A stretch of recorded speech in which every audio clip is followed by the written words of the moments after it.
As always, thanks for watching. I'll see you all next time with something even pulpier. The Ant-Man. Again, thank you very much, Nick from... Meow.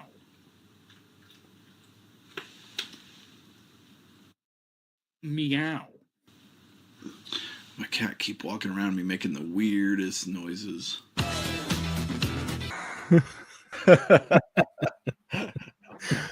Oh, all right. Two people saw half that. Mad. Oh, there's look at that. Tim saw it. Oh, good. Let's see if people are already chatting here. Son of a right out of the gate. Tim. Hi, Tim. I got to tell you this story, Tim. So, first off, I think a lot of people missed that was at the end of your video. I really think a lot of people missed that was there. But I got a box from Jake in the mail yesterday, and my daughter's been obsessively watching that video over and over again. And this sticker was in the box that Jake sent me. And the first thing my daughter said when I pulled it out is, "You have to take that sticker and stick it on Bartleby's face, on my cat's face." I told her no. If anybody wants to see what they missed at the beginning of this, go to Jake's most recent video and watch it all the way to the end. You got to stick around to the end, or just skip to the end. Yeah, because I almost missed it. I was literally typing my comment and pressing enter, and suddenly I heard my own voice, and I was like, why am I hearing myself all of a sudden? Hey, fellas. Hello, how's it going? Good. So we're joined by Jake from Pulp Mortem. We're going to be talking about books today. Surprise. For change. Yeah, I don't even believe you guys. We're going to start talking about metal. It could happen. Could happen. Meow. This is YouTube. It's only a matter of time before we got to get into politics, right? That's what people want, right? None of that. We're a politics-free zone all the live long day. Yes. There is an author that I'm hoping to avoid. Let's see if we can not bring up his name. That is our goal. Bill O'Reilly. It already happened. We already went through one. Yes, but we haven't brought up the one that I'm thinking of yet. So don't guess. I'll let you know if we make it. If we make it, that's going to be awesome. Yeah, hello everybody. Thank you for joining us. We have on today's episode of Literally Liminal, Jake from Pulp Mortem. Thanks for joining us, Jake. Thanks for the invite. Yeah, absolutely.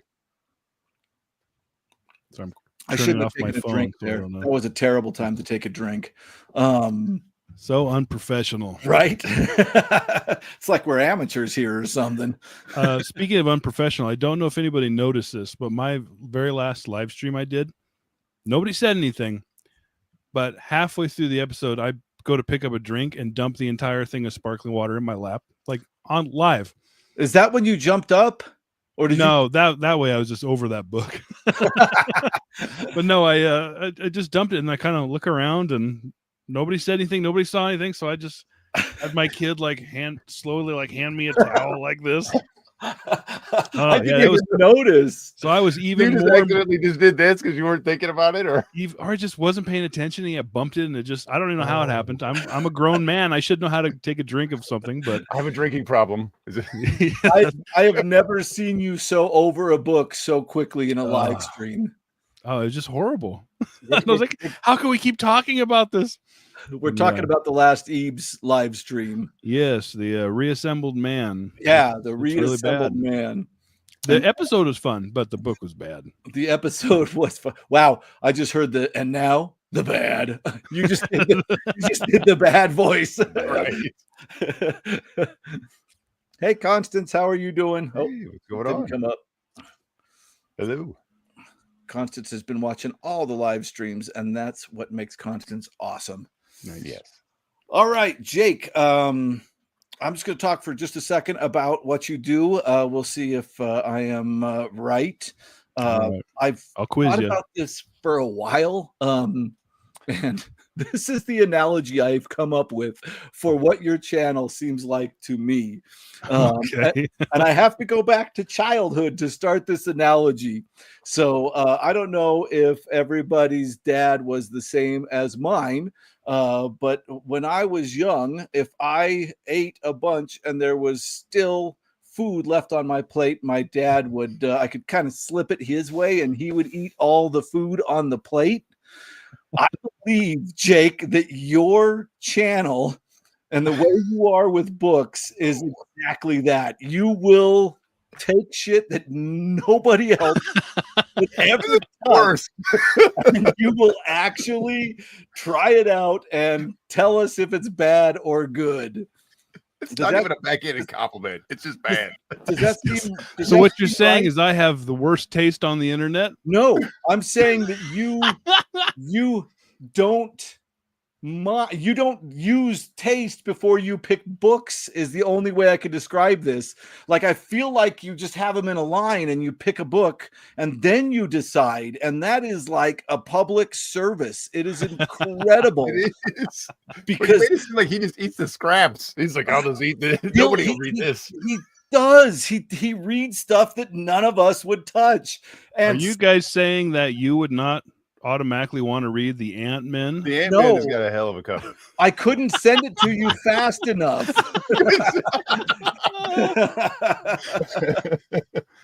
It looks terrible, but man, it's got a great cover. It absolutely does. Cover.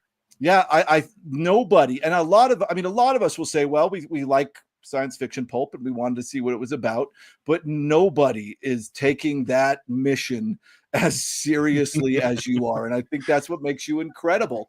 Like seriously, I have watched your videos and gone, oh yay, I get to clear that off my shelf. What was that book that was connected to Epstein? Space Relations. Yes. I got up, saw it on my shelf, pulled it down, and sold it for $50 on eBay the night that you put up that video. That was the right move. Yeah, it was great, man. It really so I think you do a service that a lot of us kind of say we do, but that you straight up do. Like you pick the pulp and you read it. And with that, I just kind of want to lead into a little bit of your origin story, like what got you into reading and what got you into the idea of making a YouTube channel. Well, let me talk about my mother first, because her cook, it's not like if I got full or didn't like my food, I would shove it off to my dad. My mother, bless her heart, is the worst cook on planet Earth. And so I don't ever remember having a meal as a kid that I'm just like, this is great. So we're just whatever, but it's sustenance. But I was actually a really poor reader as a child, like really behind and really slow. And I didn't want to be slow, obviously, because I knew books were cool, but I just was literally awful, like well a grade behind. And then I bought a box of Bronze Age comic books at a garage sale. Huge long box, just crammed full. For like $30. What's the Bronze Age? Just out of curiosity. Bronze Age is 70s. Is that right, everybody? 70s in the chat? They'd know in the chat. It's been a long time since maybe it is 70s. I want to say, yeah, there's kind of some crossover, 70s to maybe 80s. Okay. I think I might be wrong about that. I thought anyway, Bronze Age was a little later, but I am certainly not the person to ask. You might be right about that as well. Yeah, I think we lost a viewer there. That was my fault. Oh, look at Levi, Bronze Age, 70s to mid 80s. Hey.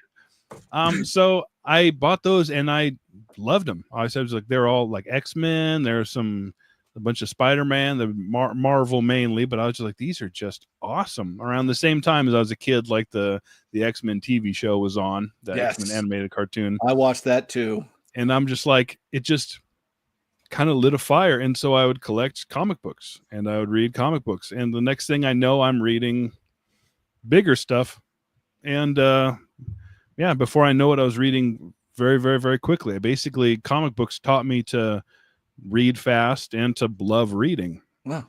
And so I would always read. I'd always have something I'm reading. I'd go through spurts where I would read as much as I can and read, but then the spurts where I hardly ever read, but still have something I'm reading. It's never like I'm not reading a book. But yeah, then I did that my whole life. And as far as starting the channel, a couple years ago, I quit my job. We moved to Texas, and the goal was to write full time. So I was going to write full time. Oh, nice. To develop my novel. And the thing was, there's only so much I could write during the day. You know what I mean? And so I'd find I need to do something to kind of fill that gap of a couple hour gap, because I can't just sit on my computer for 8 hours a day. I'll lose my mind.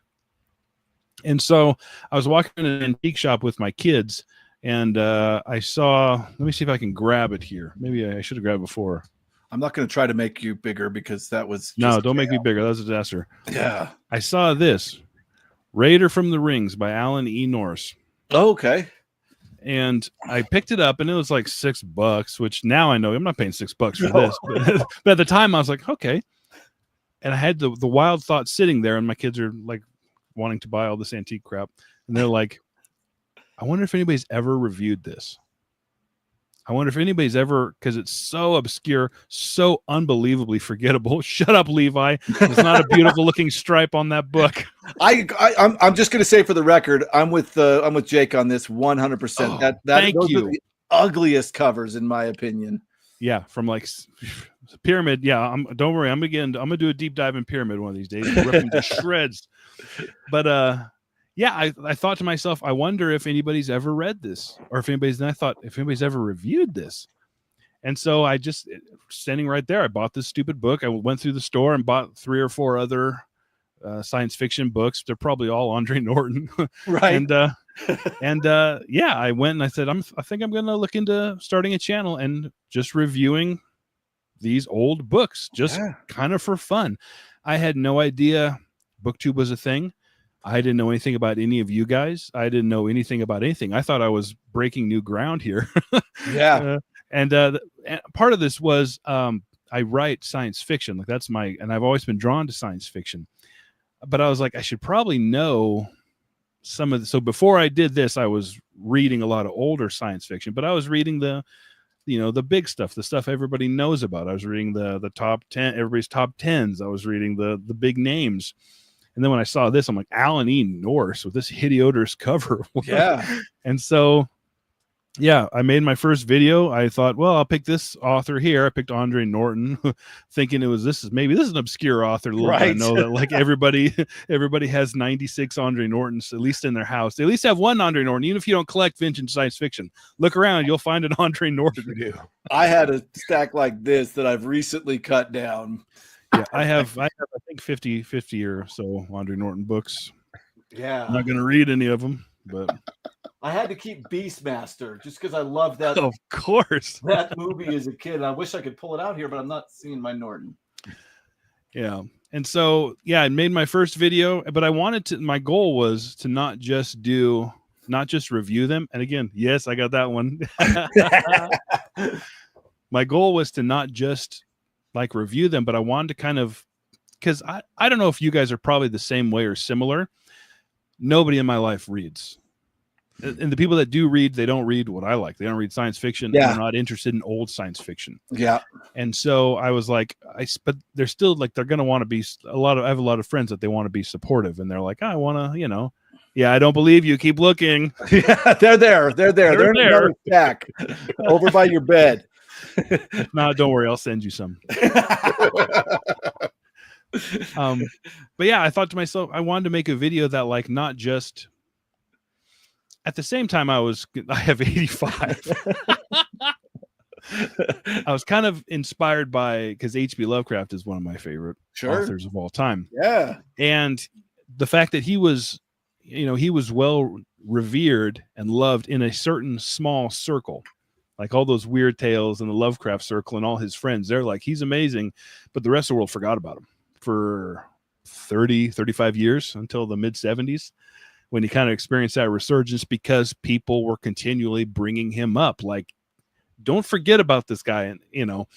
And so going from, kind of those two things, not just wanting to do something and this might just be something fun, but also want to, hey, maybe potentially bringing something up, like discovering something new, that kind of treasure hunting aspect of it, that like nobody's going to read this. And I looked on my phone in the store, and nobody's reviewed Raiders from the Rings. You know what I mean? It has a couple Goodreads reviews. Most of those are bullcrap, by the way. And and so that's kind of what started it, like kind of this, not just this treasure hunting aspect, but also I wanted to make the videos so that somebody who doesn't necessarily like books or like reading can still watch them and enjoy them. Oh yeah. And and maybe kind of they would actually end up start reading some of these books, things like that. And I could absolutely see somebody watching your videos just laughing at you, either hating or loving these books. Seriously, I can, because you put a lot of work into the scripts. We were talking about that earlier, that you actually write scripts, which I've not done yet, although I do eventually want to try to do that. But also your editing is just absolutely top notch. Oh, thank you. And it's funny because I went back and watched all your first videos, those early ones, and well, it's crazy. I feel like the concept was there from the very beginning. It really was. Like you, of course, like we all do, we're getting better and better and better at this as we go along. But the entire structure of the videos, with the good and the bad, all these things that really help the reader kind of know what to expect and what's coming on, was there from the very, very beginning. Which is incredible. My first video is just like terrible. I didn't even edit at all. There's just all over the place. No, it really was like like a lightning flash. It really was like a whoa type idea. And even at the same time, Dad'll ever review Dune rather find the obscure. I also have not reviewed Dune and don't plan to, because I read it. Yeah, I've read it, but it's done.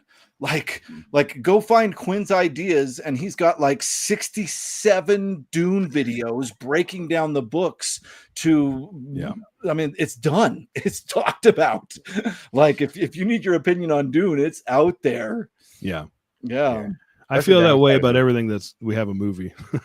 This is, of course, a very important question that I figured would come up. I do not yet. I'm still working on it. I wrote a lot when I was younger, much younger, and it all sucks. So I'm not releasing any of that. That's all buried in the vault. Actually, there are a couple of Kinko's spiral bound copies out there somewhere that some friends have that I've been trying to collect, and no go. They won't give them up. Kind of going back just a little bit, I wanted to say too, something I really like about the way you review books is that you give every book the same treatment, and that's what I really think is actually kind of great, because even when you read a book, and we could tell early, because you usually give it away, this book sucked, but you're still like, okay, what was good? Like, and you're looking like, okay, well, this was good, this tidbit, and I like that you do that. You've almost convinced me a couple times, like, maybe I want to read this bad book. I'm like, no, I don't. But Candle in the Sun is on my list. But you know what? It needs to be, yeah. But I appreciate that you give that book like a fair treatment, that you don't just dunk on it. I mean, you dunk on it because it's fun to dunk on a bad book, right? But you also give it a chance to like really sell, even if it was only good in this one little way. You're like, this was cool, but of course this got in the way of it being really cool. Yeah, and I just think that's awesome, because you said, nobody does that. Nobody's gonna not only review that book, but then the review is very much like, I didn't like this book and it was blah blah, and that's it. And it's just like, well, and like that's just like a little footnote. That's all it is. But you give it give everything more than a footnote. You give it a full-fledged, fleshed out review, and I don't think anybody else does that. I think it's awesome. I was watching the early videos, and I loved that you had names I'd never heard of, which I don't remember now, next to like John Wyndham and Kuttner and all these like sci-fi greats, and you give them the same weight. It's really awesome. I have to throw this comment up. I'm not good at keeping up with these, but You There it is. you missed a live show, but somebody somebody covered else said for it. you. Somebody covered for you. There's a community out there that cover. That's right. You have said chicken jockey in every one of our live shows but one, and luckily somebody covered for Somebody you. got it. Yeah. You're They so waited. They good. did wait for you. They waited for you a little bit just to They make did, sure yeah, you weren't that's showing right. up late. Okay, so I'm sorry. Oh yeah, you already answered this question, didn't you? Yeah, not yet. I'm working on it. The problem is, once I started this, something that was going to be 1 or 2 hours a day to kind of fill in the gap. Yeah, I've just dumped so much time into this. It's so addicting doing this, and I'm found out that I'm loving it, that it's actually hurt my writing. So I'm trying to get back into writing more consistently, Right. but or at least trying to find that balance. But yeah, unfortunately, the kids are out for school now, and I'm the primary caretaker. So now I'm like, well, I probably won't be doing too much writing. Yeah, when I started this YouTube channel, I before that I made music quite prolifically, and I haven't touched any musical instrument at all since I started. Which you still making need to send me your music. Yeah. Oh, thank you. Yes. Remind me again when we're done, and I will. No. If any creators need sci-fi music, I have a ton of it. Also, Cody A-Top, he might be on here eventually, makes incredible science fiction music that I'm sure he would be open to let people use as well. Yeah, absolutely. That'd be cool. Oh, and Krabby. I don't know if Krabby's on here, but Krabby makes like hardcore, awesome techno music that reminds me of like the 90s. Yeah. All right, I'm writing those down. Chris, don't send the music. It's a trap. This is Jake we're talking about. Hey, I'm not a troll. Kevin Toll thinks I'm a troll. But make it available on the interwebs. It is out there, but I've been very tight-jawed, I guess. Is that even an idiom? I don't know. About get that looked at. Making sure that I don't tell anybody what the name of the bands are that I worked with. I don't know why I want to keep this separate from the music. I don't know why. I have no answer to that, but it's out there. I think there's something to be said sometimes for feeling like you earned it in your own right, not like by pulling in some other community. So there's something there. Is this the Sephiros from that's always on Jim's radio shows that Jim played? Yeah. You make great music. Awesome. I've been really both times I've listened to your music, they've been incredible. I should also state that if you guys are missing News from the Geldings radio shows, you are missing out. They are absolutely incredible. Whenever he goes live, jump on there. Yeah, it's fun.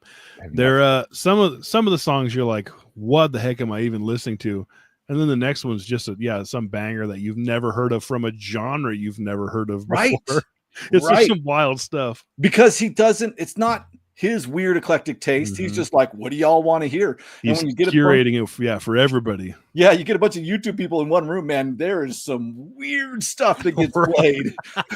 Real weird. Turns out we're all a bunch of weirdos. That's right. There's Christian. Hello, Christian. Lawrence, you came in a long time ago and you said a lot of cool shit, and I'm not fast on the comments, but Lawrence, thank you. I've been seeing you all over my channel recently. I appreciate all that. The most insane stuff. My favorite was the last time I had him play The Greatest Adventure by The Hobbit, from The Hobbit. And I was driving. Nice. If you guys, I forgot about this. Remember that at all. So my daughter was sitting there with me, which is probably not a good show to bring your kids to, but wand's out, everybody. He talks about his wand a lot. But my daughter was like, what is wrong with this guy's voice? And then I had to go driving, and they played The Last Unicorn by America. And what's the Dragons one that you told me about, Virgil? Oh, Flight of Dragons. Yes, they played Don McLean. They played Flight of Dragons by Don McLean and everything. Like they just went. It was like the most nostalgic good time ever. Let's see. They are fun until I take them over with my metal. No, I love that too. Yeah, you're kind of become the metal guy in the community, Tim. He just has to have the hair to match. You and Curtis. Yeah. Just get him a wig. Oh yeah. Yeah. It was Sephiroth that told him to play that. I hope I'm saying your handle right there. Yeah, really, really good time. Sorry, I didn't mean to get off on that Wow. that tangent, but I'll send you some wigs, Tim. I have some extra wigs. I'll send you. There you go. Needs to be blonde or have frosted tips. Oh yeah. You can pull it off. Metal is a very broad church. Oops. Yeah, I've now come to realize that just listening to these radio shows, because Tim, I think in our couple lives back, Tim and Curtis went nuts, and there's so many categories. Okay, I believe we made it through Jake's intro without mentioning the author that I didn't want to be mentioned. Nobody comment when I say this. We're just going to say it and move on and walk away. This isn't where the conversations go, but this is the first literally liminal where we didn't talk about Stephen King right at the beginning. We didn't start right there. Yeah. And that's Jake, I think, because Jake didn't bring him up. Everybody starts with some bring him up. Stephen King story, so I'm glad that we left that. I did read a lot of Stephen King, but dang it. You go through that. Everybody goes through that phase. If you're in a similar age group, that was the thing to read. Yep. Yeah.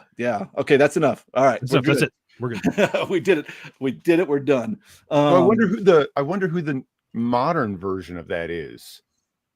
Like if it's not for like the generation after. Neil Gaiman for a while. I know that we don't want to jump into that can of worms either. Well, I know, but yeah, you don't want to jump into that bathtub. Yeah, but but yeah, Neil Gaiman for a long time was I think. Well, but nobody's Harry Potter was the closest thing we got to. I don't know. Probably the next version. Kuntz is a Timu Stephen King. I agree. He's a wish.com Stephen King. He does have a few of his own books that are really good, but he kind of went away from that. But some of his stuff is really good, but there's not. But he writes so much that is just, or like discount Stephen King, like you said. But Sanderson, like I swear to God, if I walked into any house in the 70s, 80s, there was 6 Stephen King books on the shelf. Right. Yeah. Everybody, the mom read it, dad read it, the kids were sneaking them, people were reading it at school. Like it was like everybody read it. It's got to be Harry Potter's the closest thing we've come to it, and she had her 7 books, but none of her books are doing well now. So I think that Stephen King, there just isn't a modern Stephen King. That's true. Maybe we're the wrong ones to ask. Yeah, that's a good point. It could be true. I'm not super in on I always think about that. You know, you think about like in 100 years, like who are they going to talk about? Like who is the writer from the 70s? Like Stephen, like is that the only name that anybody's going to remember? Right. Yeah, I know Herbert did the Rats. That's what I know him for. But I have a bunch of his books up here because I want to give him a try. But I've heard a lot of people say he is the UK Stephen King. Yeah. But it's weird that we're literally defining, and of course, it's America defining all this kind of stuff from our perspective. But That's very true. Yeah, I was about to ask, is there a Gen Z equivalent to Stephen King because it's hard to relate to his generation? I'm sorry I fucked this up, but here we are talking about No, it's okay. Well, we're not really talking about it. We're branching out. We're saying, well, who's the alternate, right? That's who else can we talk about that's just like him?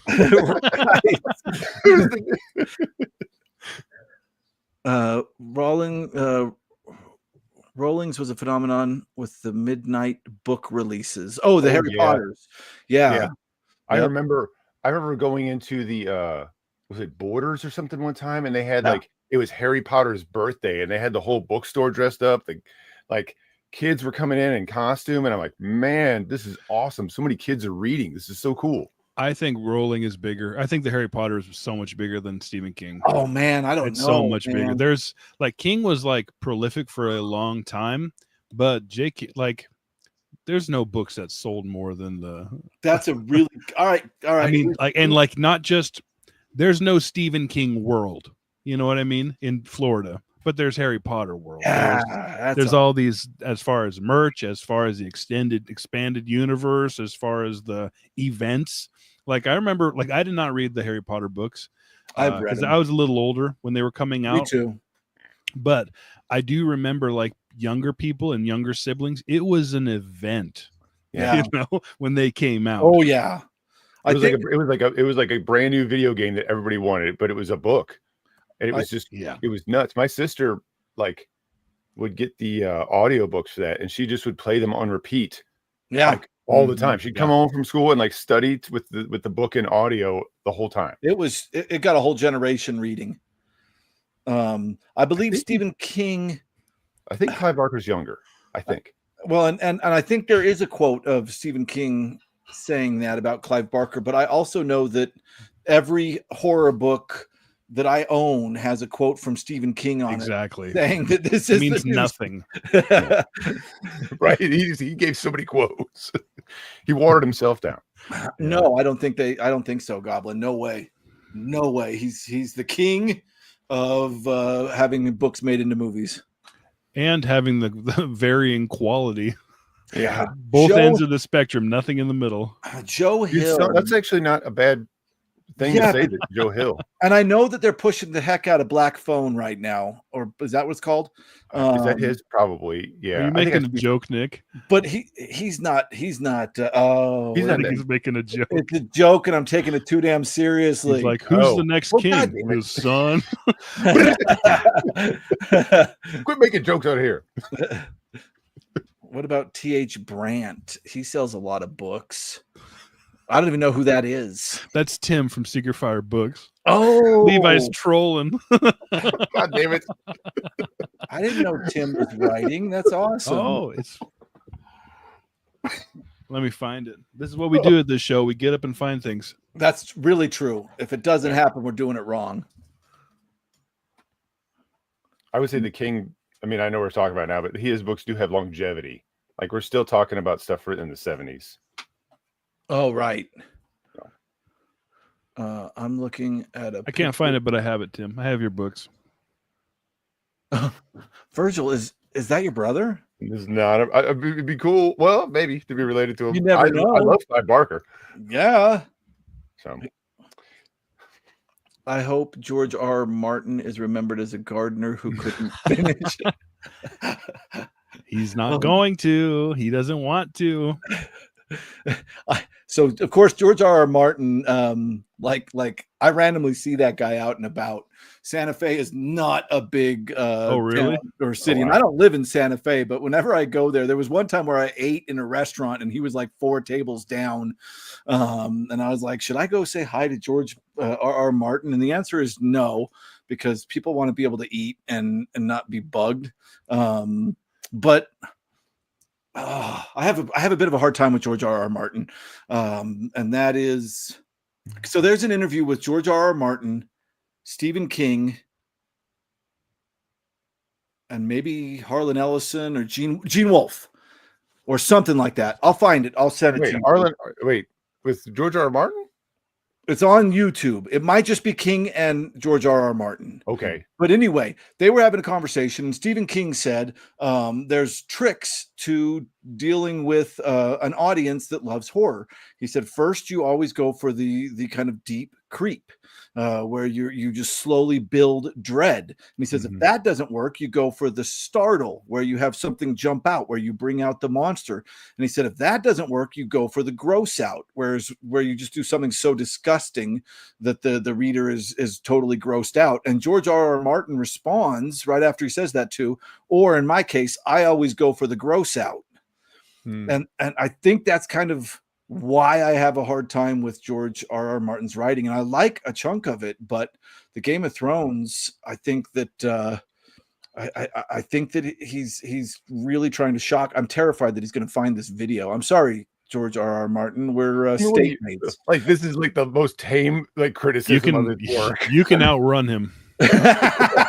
Okay, now he's going to be pissed. He strikes me as a guy that when he goes to Walmart, he's in one of those scooters. You know what I mean? The Twilight Rider, says Lawrence. Oh, for replacing Stephen King. She had her moment, but I don't think it had any longevity. No longevity, yeah. And try reading those books again. Yeah, really. Yeah, I I'm not a crazy fan. Oh wait, we're saying something here. Okay, I'm not a huge fan of George R. R. Martin's fantasy. Like I thought that Game of Thrones, and I like fantasy, but I just was not super excited about it. I felt like it was trying to, like the pacing was super slow, kept dragging. It was like he's stringing you along a lot of times. He's just like dragging it out, dragging it out. I don't know. And then I also felt like he was just trying to sell, like be salacious. He's just like, ooh, brother and sister. Like, what do you think of that? And not in a good, not in like doing something interesting with it. He's like, it's like a bad sell, if you know what I mean. I have a signature over and over again because out here you can find them like at a estate sale. Somebody will die and you can grab the George R. R. Martin books and they're all signed out here. But I like his older sci-fi. I like his older science fiction stuff. I like his older fantasy. Yeah, I think it's really good. It's just, he kind of in a way, he's kind of like L. Ron Hubbard. He kind of figured out how to manipulate his audience, and I think that's what he's kind of couldn't find it. I'll look again. Part 2. I'll grab let's leave Virgil alone here. Take it away, Virgil. All right. Well, how you guys doing? Well, I got it. I want to show. I'll wait till what's his name gets back. Yeah, that guy. I'll never forget all what we said. We need to get like sound effects. We have like doors creaking open, like yes.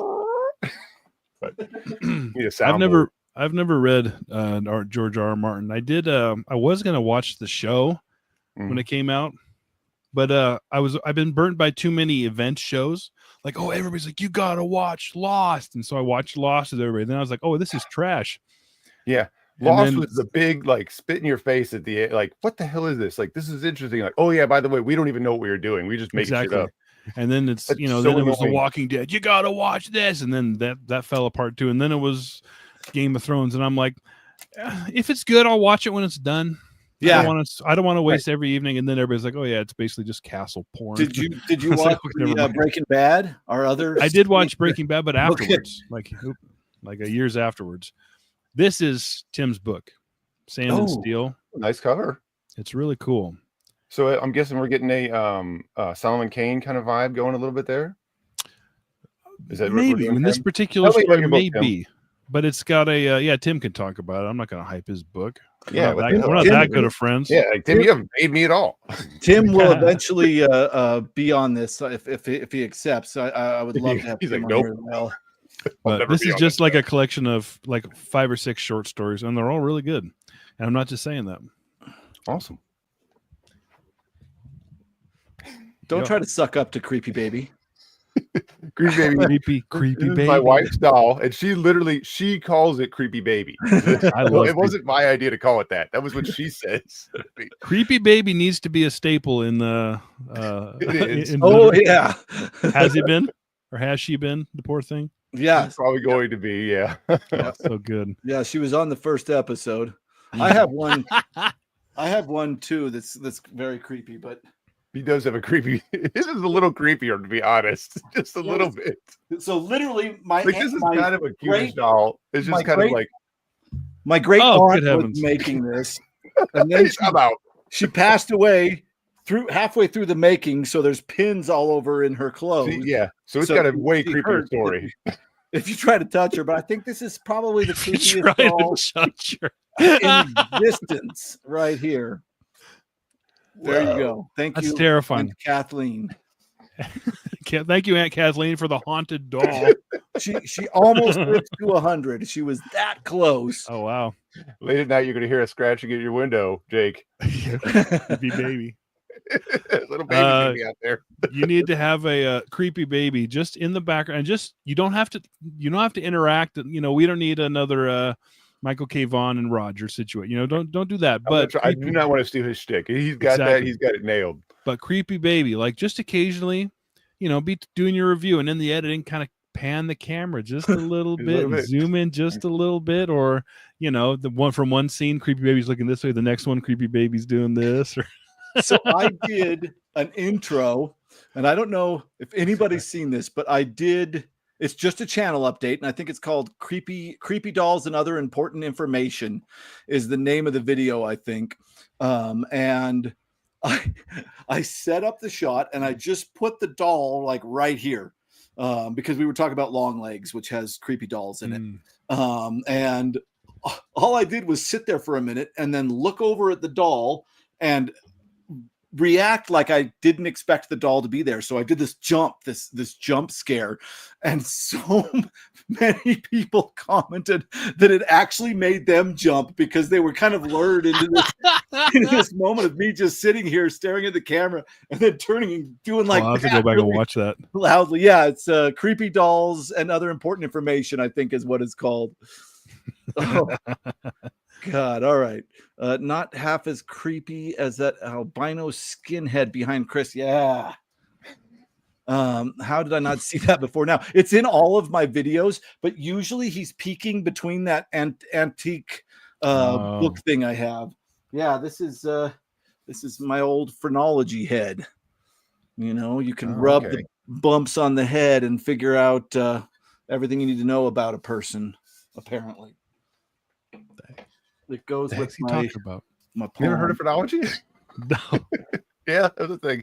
It wouldn't work on me because I got a weird lump right here from when I fell down a ravine as a kid. No, that tells us all about you. I don't know anything about phrenology. Thank you, Lovecraft. She's creepy as my daughter hates her. Do you ever tease your daughter, like move her around the house, different locations at night? Of course. like a good dad should. Make it blink once randomly. I don't know if her eye. No, she's made out of porcelain. Her eyes are stuck open. Creepy baby's eyes closed, I think. Come on, creepy baby, blink.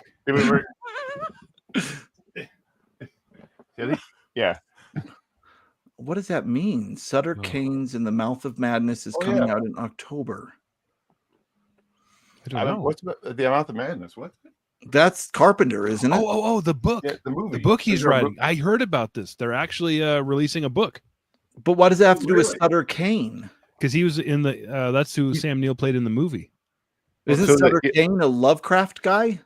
Mm-mm. No, a Howard character? Mm-mm. You're thinking of Solomon Kane. Oh, yeah.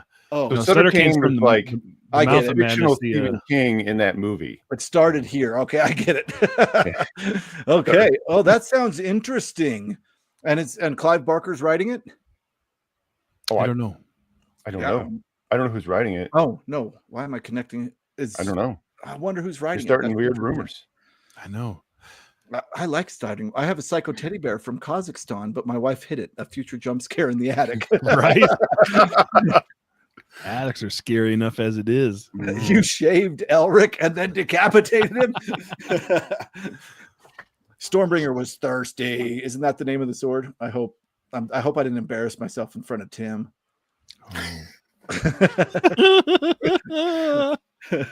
I'm taking that. I'm clipping that right now. That's a clip. Got 3250. All right, we're good. Yeah, Solomon Kane stories are really good. I like his stories more than I like the Conan stories. That's what I've heard. Really? Yeah, Mm-hmm. I've heard that from multiple people. No, I don't know if it's quite. I don't remember if it has the super weird stuff that the Tower of the Elephant has, but I like. I just liked the change in presentation, I guess. Mm-hmm. But it's been super long since I've read those stories. I'm due for return. Okay, I didn't know that. Speaking of trailers, have you guys seen the trailer for the upcoming Frankenstein, the Guillermo del Toro Frankenstein? No, but I love Del Toro. Going to do a Frankenstein, huh? It's I watched the trailer thinking like, oh, here we go. He's basing it off the book, which is the first person to do that. Yeah. Which finally the book is amazing. Yeah. Yeah, seriously. It's, every time I watch a Frankenstein show, I'm just kind of half angry because Dracula, we've finally seen some pretty dang close. They always up the romance a little bit, but Frankenstein, the book and the films are not the same thing. It looks phenomenal. Ooh, that's great. Yeah, look at it as soon as we're done here. Go look it up. It's okay. Yeah. Oh, okay. Yeah, this reminds me of going somewhere one time and this. It was kind of like a craft thing, and somebody's craft was that they would take old dolls and goth them and make them really super creepy. And I was like, this is kind of an interesting little kish thing that they were doing. I was like, this is kind of interesting. I don't really want to buy one, but this is cool. Mm-hmm. The 1994 is that the one with De Niro? So Sephiroth, that one, they added a love story plot that really pulled away from the book. And I actually have a funny story about that. I was in one of my first English classes as an undergrad, and I was a non-traditional student. I went and did stuff that YouTube would not like me talking about before I decided to clean up my life and go back to college. And so one of the first things that I have to read is Frankenstein. And I'm super excited to be in an English class, and I'm just up 3 nights in a row reading it. Great, changed my life, wonderful book. Mhm. And so I go in ready to talk about it, and the teacher's like, okay, let's talk about Frankenstein. What did you guys think? Which is a great way to start a literature discussion. And this woman raises her hand in the class and probably talked for like 10 straight minutes. This is a 50-minute class. She talked for 10 straight minutes about how beautiful she thought the love story in Frankenstein was. And about 30 seconds in, all of us could tell she only watched that movie. And she was like going 100% in. And the teacher didn't call her out. And it was at that point that, and I didn't know I was going to be a teacher or a professor at that point, but I remember when I was becoming a professor that one of the things I thought is I will call people out that try to pull that shit in my class. Cause it was just, 10 minutes of our time listening to her talk about how much she loved the movie, but pretending it was the book. It was awful. Of course, yeah. The Universal film was great. It's great. It's a different beast. I just got something interesting. I'm gonna stand up. And the Bride of Frankenstein was good too. I always liked in the book something I don't think I've ever seen. I don't know if I've seen it in the movie or not, but where they like no one can look at the monster very long. Like they can't even like bring themselves. He's like, hey, well, how's it going, guys? And they're like, I can't look at you, and they freak out. Except for that one guy at the very end who like halfway like gives him a chance. I just thought that was really interesting. There's so much. That whole novel is great. He's very obscured in the trailer too. You don't actually see his face, but you see his silhouette. You see him wearing cloak, and you see him. Yeah, it's awesome. Okay. The trailer is so well done. I don't know if it's called Warhol's Dracula, but there was a part of Warhol's entourage that did a Dracula that I prefer over the Frankenstein.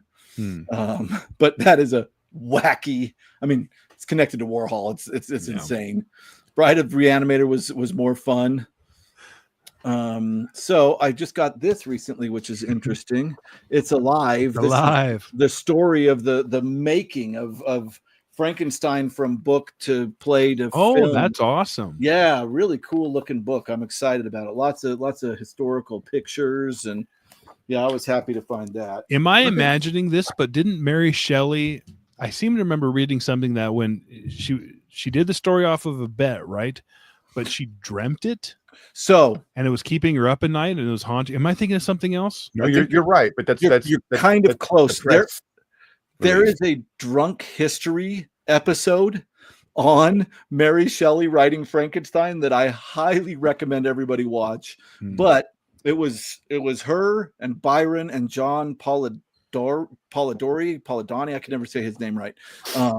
And Percy B. Shelley and Mary Shelley's half sister. Anyway, they all were at Byron's castle. It was a summer that was super cold because a volcano had erupted. So there was no summer. It was like winter all through the summer. And they were drinking like tons of laudanum, which is just alcohol with opium in it. Yeah. So they were all just kind of tripping balls. And it was kind of a free love type situation. There was like people coupling up all over. And they started reading a German ghost story book that had been translated into French, I think, and it was called Phantasmagoria or Phantasmagora. And they got all excited, and they all decided, hey, let's every one of us write a scary story and see whose is the best. So they all try to do that. And I think Percy B. Shelley hallucinated that Mary Shelley had eyes in her nipples. And I'm serious, like it was some crazy times. And then he wrote about climbing up a tree and how scary it was as a kid, and didn't really get the assignment, I guess. Piercy started Lord Byron started the Vampire, which was, he was truly the first guy to write a Dracula-like vampire, more gentleman of the night than zombie. And his doctor, John Polidori or Polidoni, I can't remember how to say his name, finished that, and that was published. And Mary Shelley wrote Frankenstein, and it's the best, in my opinion, of everything that came out. But yes, she had a dream because she lost a child, and she had a dream that child came back to life. Plus, Piercy B. Shelley and, sorry, you've hit right into an area that I've studied the shit out of. Please. Piercy B. Shelley and Byron were obsessed with this new technology where people were like electrocuting frog legs, and they'd jump after they were dead or whatever.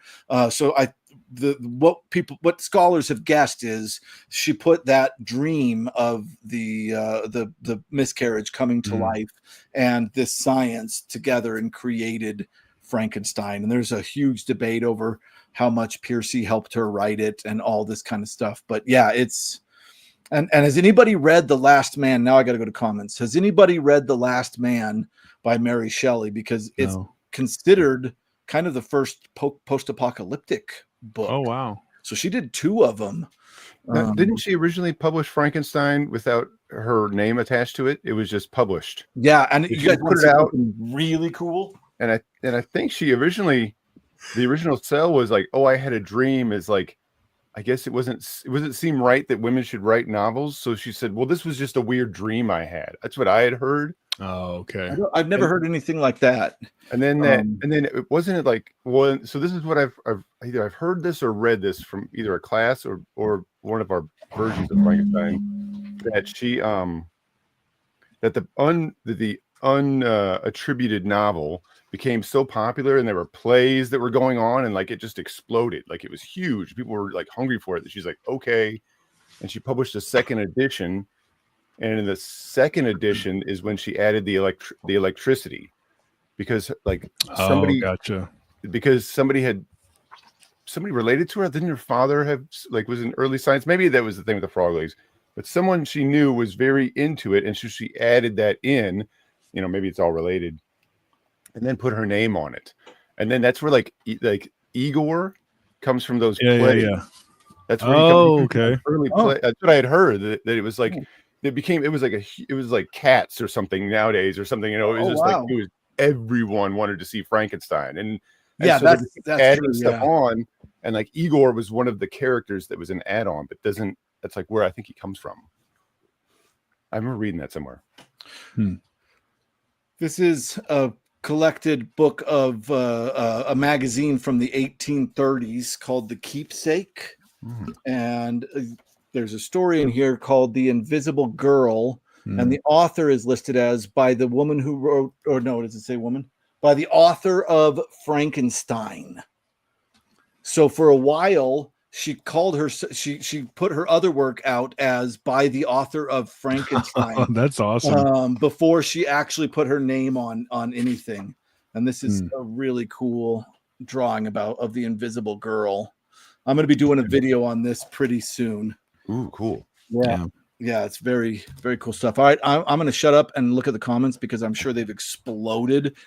Right. You know, while you're reading that, I'm pretty curious as to what you've done in the past that you can't say on YouTube, because you just mentioned copious amounts of laudanum and eyeball nipples. So whatever. Yeah, I think it's pretty. Yeah, you can figure it out. There's a movie from the 80s called Gothic. And it is about, the music is like Brian Eno, I think. And it is about that exact night.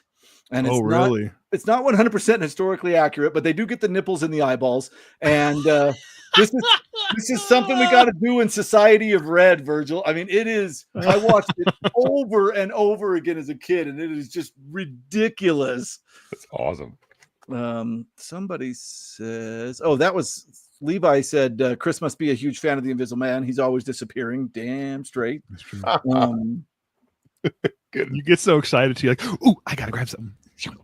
Do you ever It's just how he goes. do you ever wonder if some booktube reviewers have actually read the book? Yes. If somebody's Go ahead.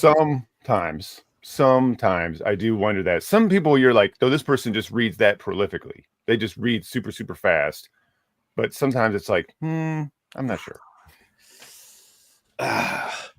Lee. It's not He is fair. the best, but I will say Bela Lugosi really gets the super creepy thing when he's like in the castle at the beginning of that movie. He's got some super creepy vibes. I loved that are Lugosi. really man. hard for anybody else to match. It's like you could almost feel like that's just him. Like this isn't necessarily just a role. He's just kind of creepy. Oh, Nick, I don't even know what that is. I don't know. I'm sorry. I think Leslie Nielsen made the best Dracula. Do you remember the scene where he has to hammer the stake in and it's just gushing out? That was my favorite part of that movie, man. Oh, that movie's bad. But yes. Sounds gothic, yes. Typical Saturday night at the Red Victorian. Castle Laudanum and a sexy threesome. I think it was a foursome. With a setup like that, you had better be inspired.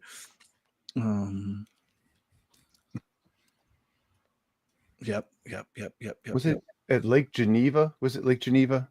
Yes. That's Yes. right. Okay. Everybody reaching for books. Percy wrote 10%. Yeah, I think that could be. I mean, I don't even know. I think he just did some grammatical line changes, honestly. It's Igor.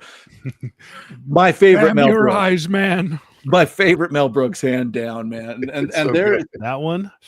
there's a DVD that has all the extended scenes and cut scenes, and even those, there's like an hour and a half of scenes they cut out that had me rolling.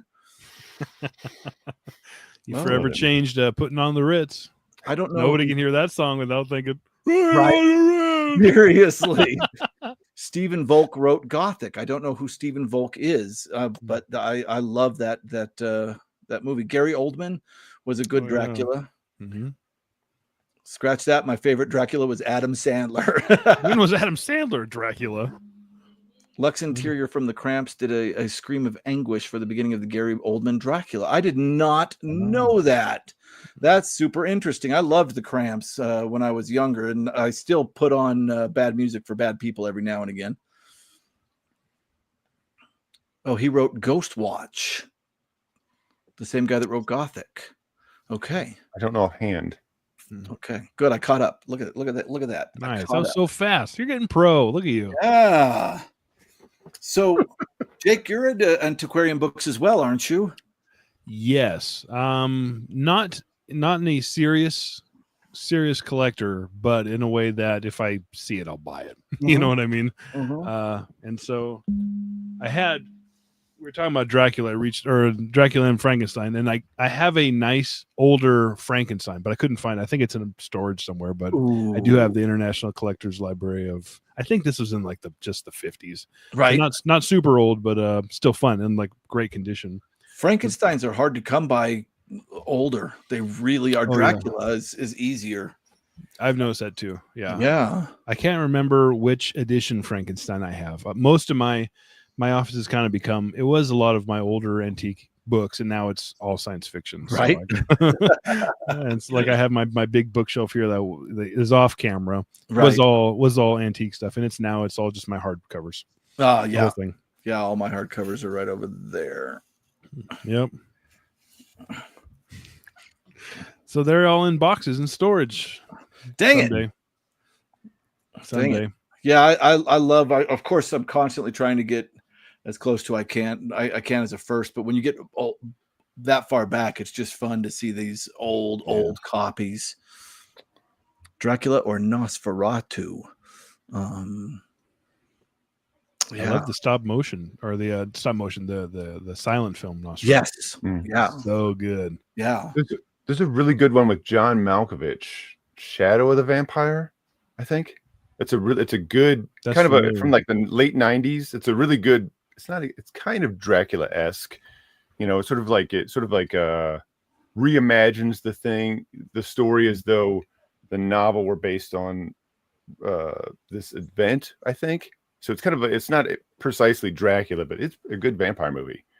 What's the short story in Dracula with the boat? What's that called? You guys know what I'm talking about? They recently did a movie that was just that part, and that part, and I heard that was like the best rendition of that particular part, which is the creepiest part of the book. Yeah. Shoot, it's on the tip of my tongue. Yeah, I know exactly what you're talking about. I can't remember it either. Should I go get my copy of Dracula? I got it right here. I'm gonna look it up. Nice. Oh, there's that voice again. That's the bad.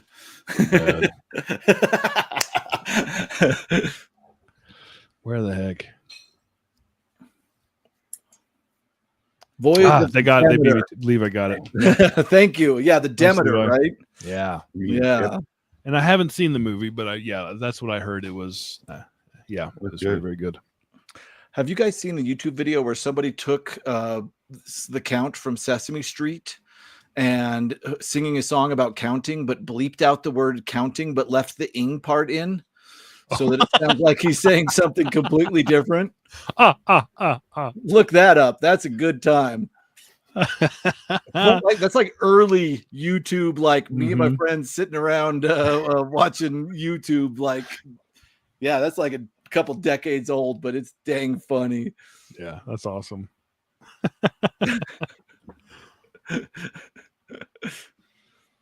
Did you see William Dafoe as the actor who starred in Nosferatu, the silent one?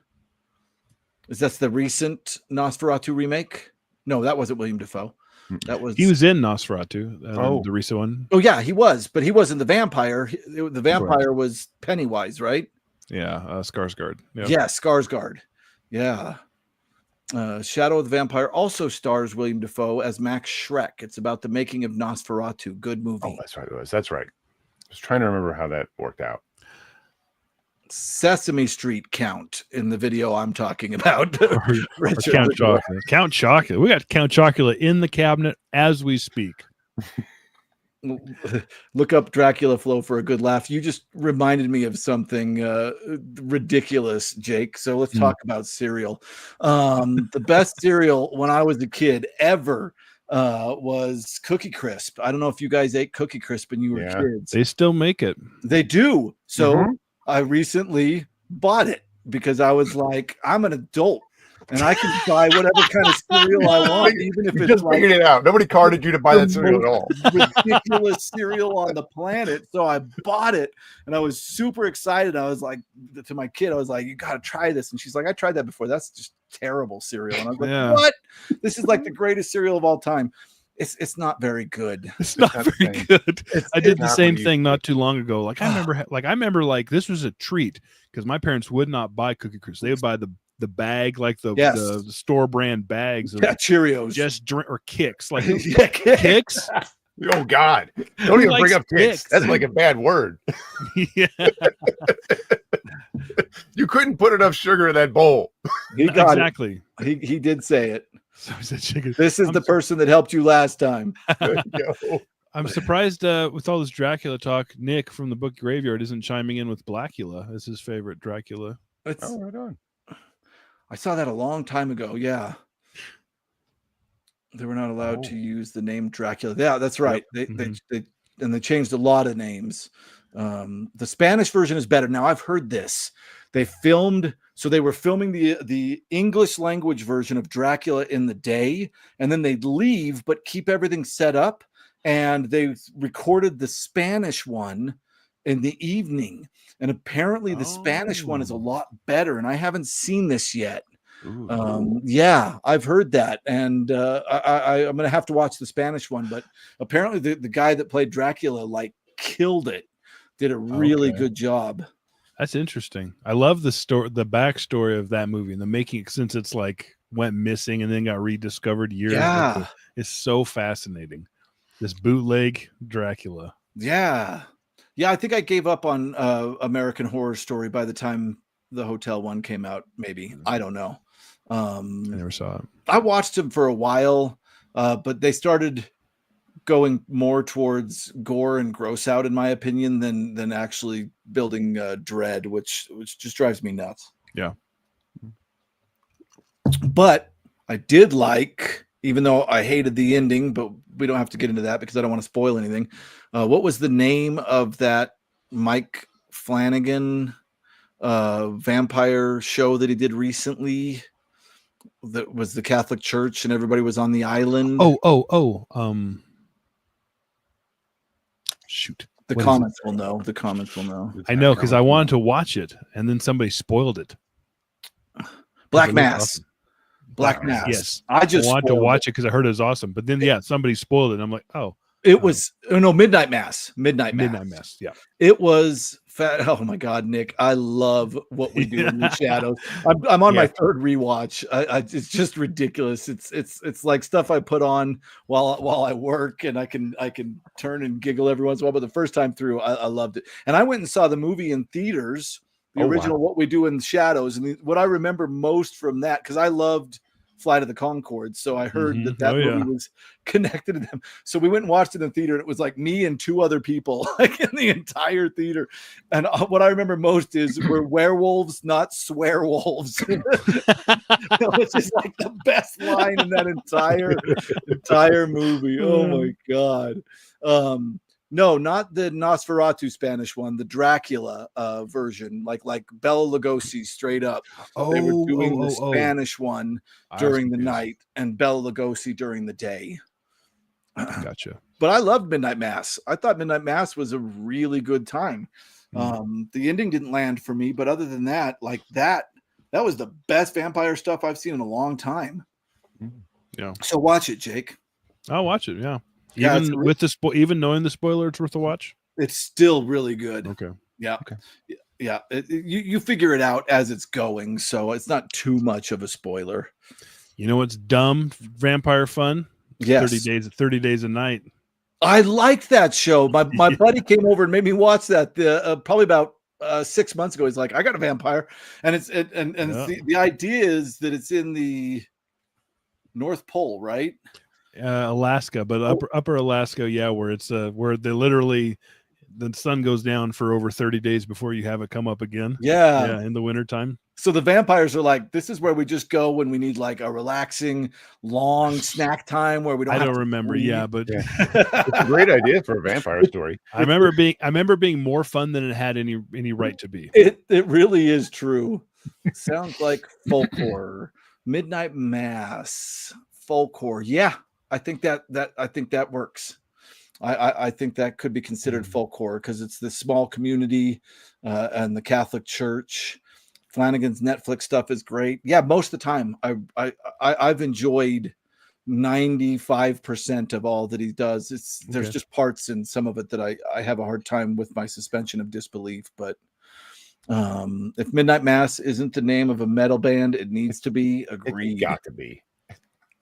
Like I can't see it as somebody would have missed that. It has to be. Yeah. It's like I don't want to read this one out loud,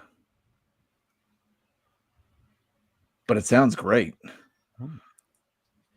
Nobody wants to read it out loud. I can't pronounce it. You don't ever ask me to pronounce it. Too many K's and Z's in one name. I could barely pronounce normal words. Kolchak. Kolchak. No, that's Kolchak. The Night Stalker, yeah. But I was looking at Janos Skolens. I didn't realize the D wasn't part of the name. I was like, man, there's a lot of okay. There's a band called Midnight. I don't know if I know Midnight. There's an F. Paul Wilson book about vampires called Midnight Mass. Yeah, I like F. Paul Wilson. I haven't read his stuff. I gave 30 Days of Night X-Files crossover. Oh, I have a 30 Days of Night X-Files crossover graphic novel. The X-Files novel or the X-Files episode with the vampires, with the fat kid from the Sandlot is an awesome episode. Whew. I don't remember it. I have to watch. Okay. Well, I do know now that you said it. I got confused because the Kolchak and then there was a that was right next to it. It confused me. I thought he was going to get me to read the word. I'm like, I'm not going to read this guy's name. That's a trap. Plebeians. So have you guys read, it's a few years old now, but it's still, I guess, probably 10 or so, but have you guys read the Passage trilogy by any chance? Who wrote it? By Justin Cronin? I don't think so. I've not read it. I'm just trying to think who that is. It's good. It's about vampires, but a very, very different take on them, more of like a viral strain. But the way he incorporates, and it kind of morphs into like this post-apocalyptic. Oh yeah, I just looked up. There's a jazz electronic crossover band called Midnight Mass. Zephyros has read the first book. Yeah. Yeah, it's the first book is the best. And then it's really good. Justin Cronin was a professor. I think he was an English professor, I want to say, but I'm not entirely sure. And his daughter was reading the Twilight books. And he read one, or he picked one up. He's like, let me see what you read. And he read it, and he's like, this is crap. This author is crap. Yeah. And so he's like, I could do one better than this.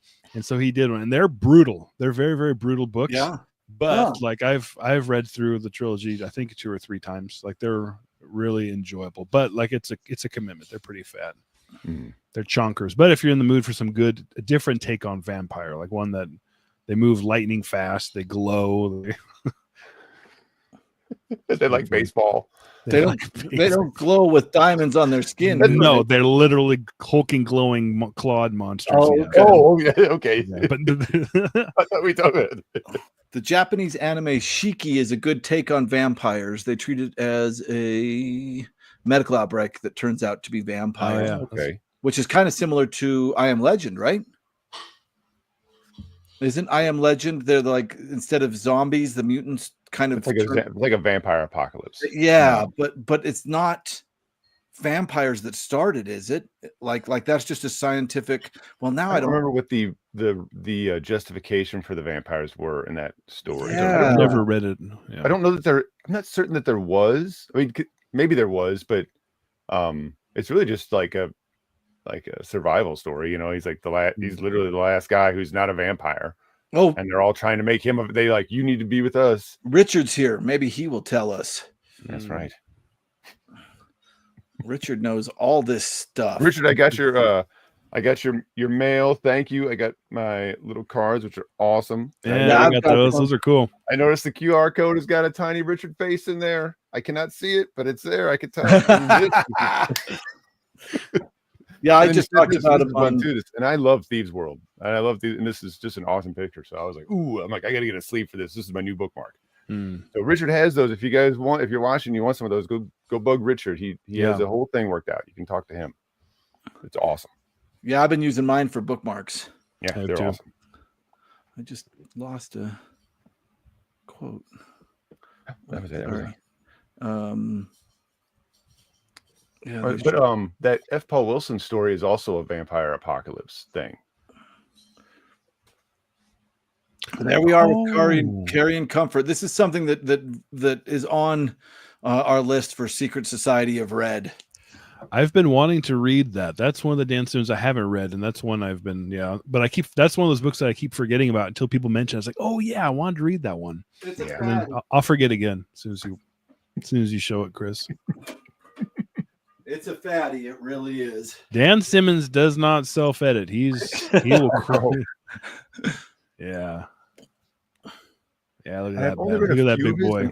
And liked, but they don't seem to be 884 pages. Yeah. Harsh. Gosh. I wonder, I'm trying see, I've only read his science fiction, so I don't know how his horror reads, because if sometimes those big horror books, they're huge, but they read super quick. That's true. That's true. I don't know how big the Terror was, but it flew by, and I don't think it's 800, but it's fat. It was big and hardback. Yeah, go find it, Chris. Chris, you ever heard of this book? All right, Chris, do you have Drood? Yes. Have you read it?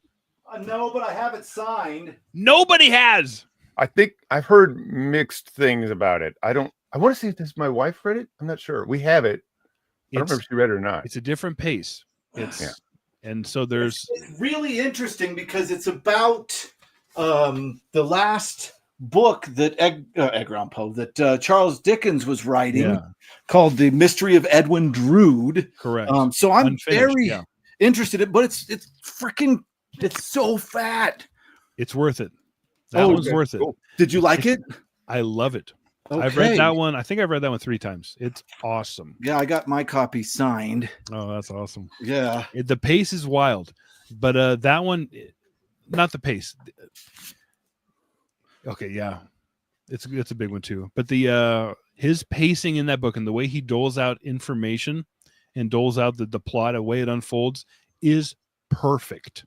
It will, his pacing and his plotting in Drood will legitimately leave you in awe. You'll be like, Mike, this guy's a master. The way that you see something that you should have seen coming but didn't because of the way he laid it, absolutely phenomenal. I've got to read him. Plus, I like historical.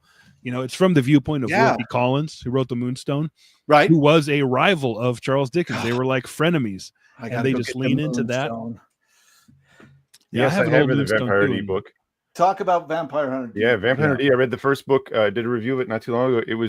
I had it forever. I absolutely loved both the animes, and I finally read the first book and was like, "Wow, this is really good. I really like this." So I'm really excited to read the rest of it. I was just kind of surprised, because they say it's like a light novel, so you think, well, what is that going to read like? But it had a really good pacing. I thought it had good action. It does kind of read a bit like, it has like an anime almost flavor to it, but I also felt like it really took itself seriously as a novel. And actually, I thought it was great. So I'm totally down. I can't wait to get to the third book because Bloodlust. Awesome. I absolutely love that movie. What year is that? That might be the one I have. 80. Oh, that one. Yeah. I don't know. It is. I'll give you a number. Garden City Publishing. So New York. 1874 was when it was entered into Congress, but this is a beat up book. Yeah. But yeah, Wilkie Collins is somebody people don't talk about that they should. Nobody. Yeah. The Moonstone is a fun read. Cool. That's interesting. That sounds like I'd love Drood. Sorry, Virgil. Also, Vampire Hunter D.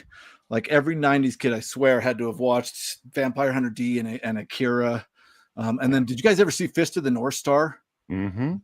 There is like no manlier anime than Fist of the North Star. There's literally a point where one buff dude has beat up another buff dude, and then he just sits there and pokes his finger into his chest. Yeah. Like, not even kidding. Like, it is ridiculous. Spring Snow, fantastic. I'm looking forward to reading that with you guys. That's going to be a ton of fun. Awesome. I think we're doing that next year. Frederick Brown has a great story about time traveling vampires. They need new powers. You guys don't need new powers. You're strong. What are they doing to these vampires? Leave them Come alone. on. What about time traveling zombies? That's what we need. Different take on vampires is Similans. Oh, we already did that.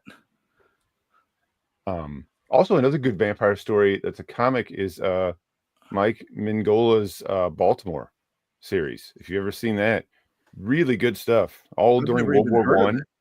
Yeah, they're great.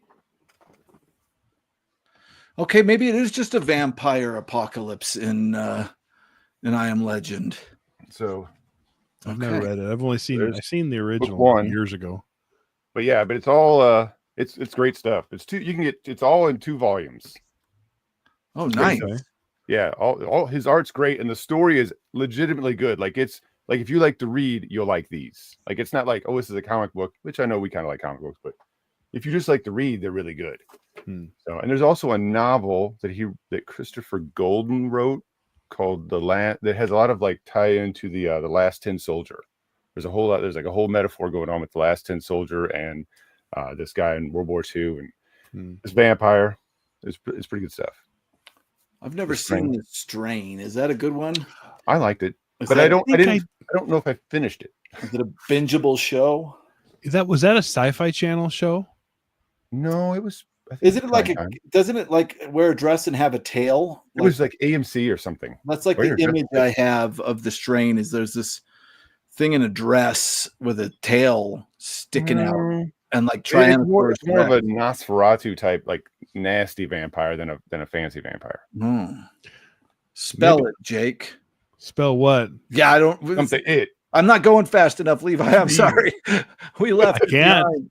20 minutes later. I can't. I just know I can't. You got me, Levi. I can't do it. I can't spell it. Oh, I love Drood. Love it. Underground Sewers of London. Yes, it's incredible. Mm, So nice. creepy and so cool. Yes. Okay. I'm gonna have to read that one.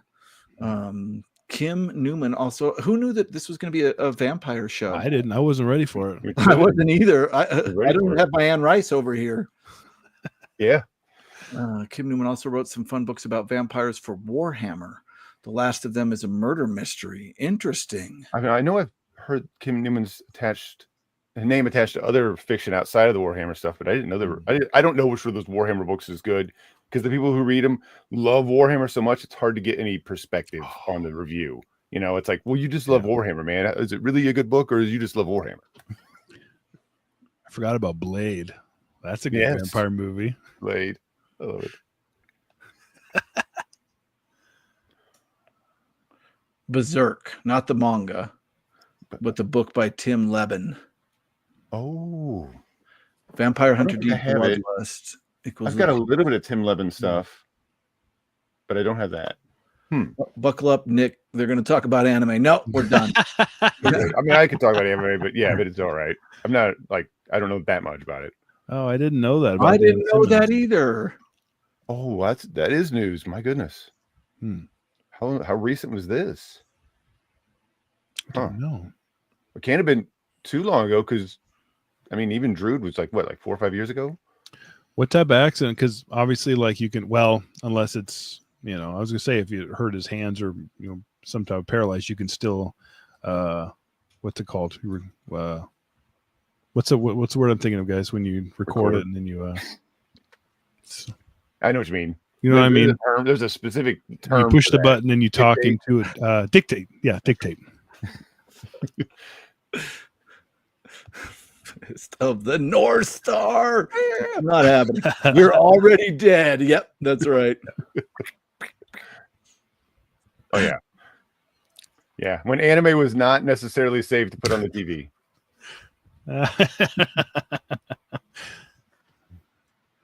I do like JoJo. It's way over the top and ridiculous, but it is a lot of fun. My son got me into it, and that last episode of was it the first season where the guy turns into a squirrel, and I was like, "What the fuck happened?" I'm like, I love this show. It's just so it sells it's over the top so hard that it works. It just I don't know. It's great. My son got me into it. Constance Moonstone is a fine place to start. Moonstone's the only one I've read. Yeah, that's a fun, and I think it's the only one I've read as well. And he's done a ton, and I've got a ton of his stuff, but I need to read more.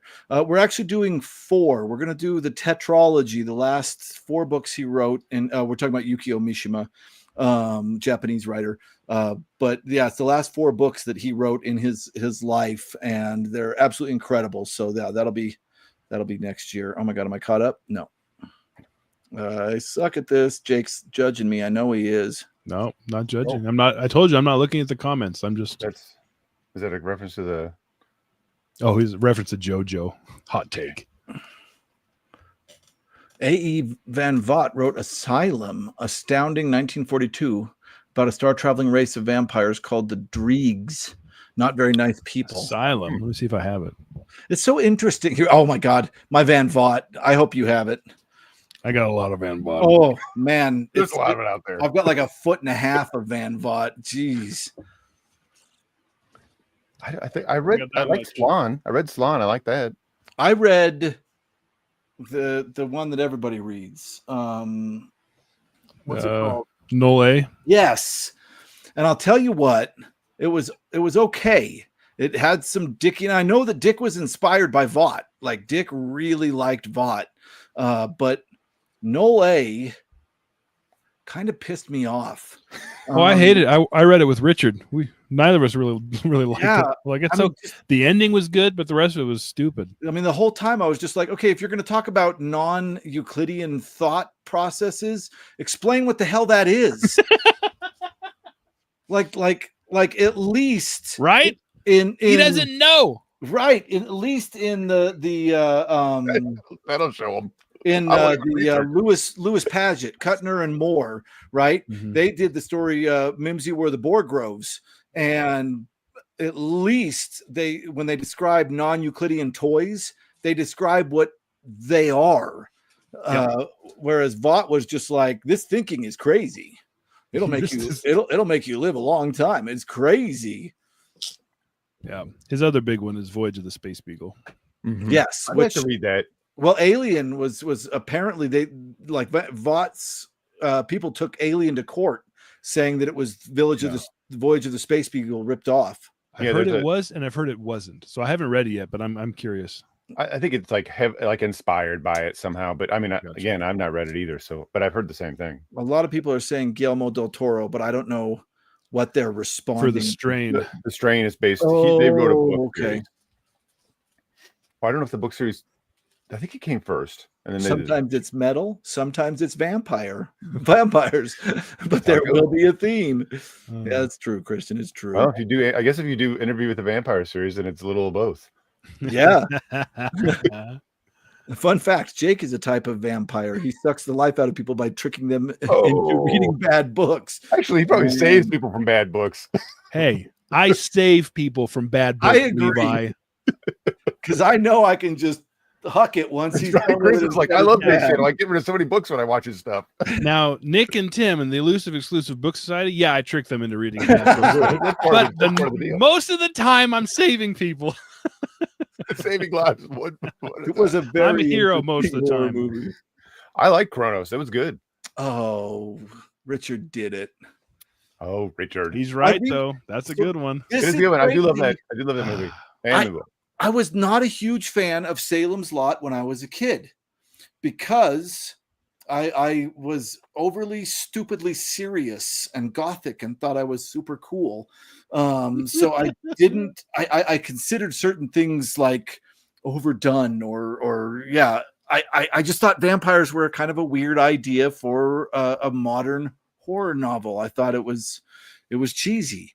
I read it again recently. Right before I started the channel, and that's a great freaking book. It is really, truly, yeah. Very. Go ahead. Oh, I was just going to say that the ghost scene from his childhood when he went into the Marston house, still with me. Yeah, he also did a short story in one of his collections in like the Salem's Lot, Jerusalem Lot. That's what it was. Yep, that was creepy. Yep, I can't remember which one that is. Or which one that was in. He did some good he does good with taking older themes and kind of updating them. Night Shift. Yep, you're right. Oh, I've got a shirt with that on it. I think this is the one with Jerusalem's Lot. Let me make sure. Yep, it's the first story in Night Shift is Jerusalem's Lot. I remember it was in one of those collections with all the smaller ones. So and it's kind of a Children of the Corn thing, right? Where there's just people drive into this weird ass town. Yeah.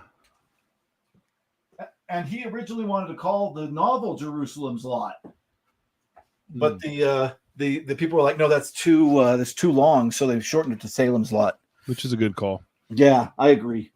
Yeah, that's a great book. I didn't appreciate it as a kid. I appreciate it a lot more as an adult. Yeah, there are a few of the King books I wish I did keep. I purged almost all of them, but there are a couple that I wish I would have kept. Mainly the short stories. I didn't appreciate them as much at the time. Right. Yes, that's a vampire book. What about that's not the one that he wrote another one too, but that's a vampire one. I was thinking about the Keep movie. That's the same book. It's the novel. Oh, is it? That's from the. Now, I don't know. I've not seen the movie. I know it's really cheesy, but it's the book by F. Paul Wilson is the basis for the movie, The Keep. There's no vampires in it. It's like an interdimensional demon that's been trapped in the Keep. Well, I think it's in the book. It's like it's a vampire, but it's like maybe. Oh, the Keep movie is wild. I remember. I just watched it. I watched it like a month ago.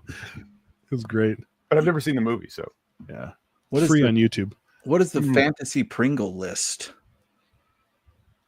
Is that Gene Wolfe's?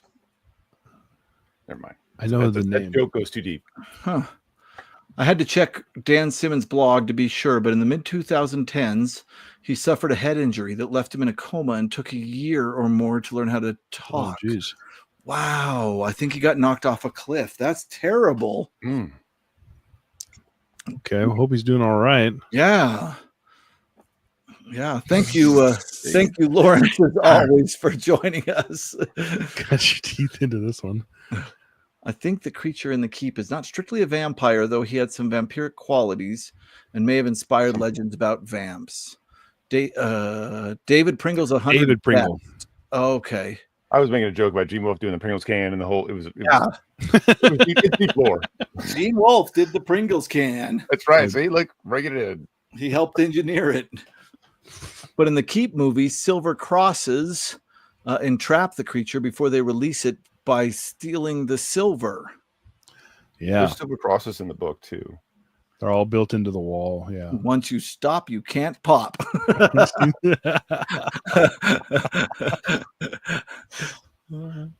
Oh, that's funny.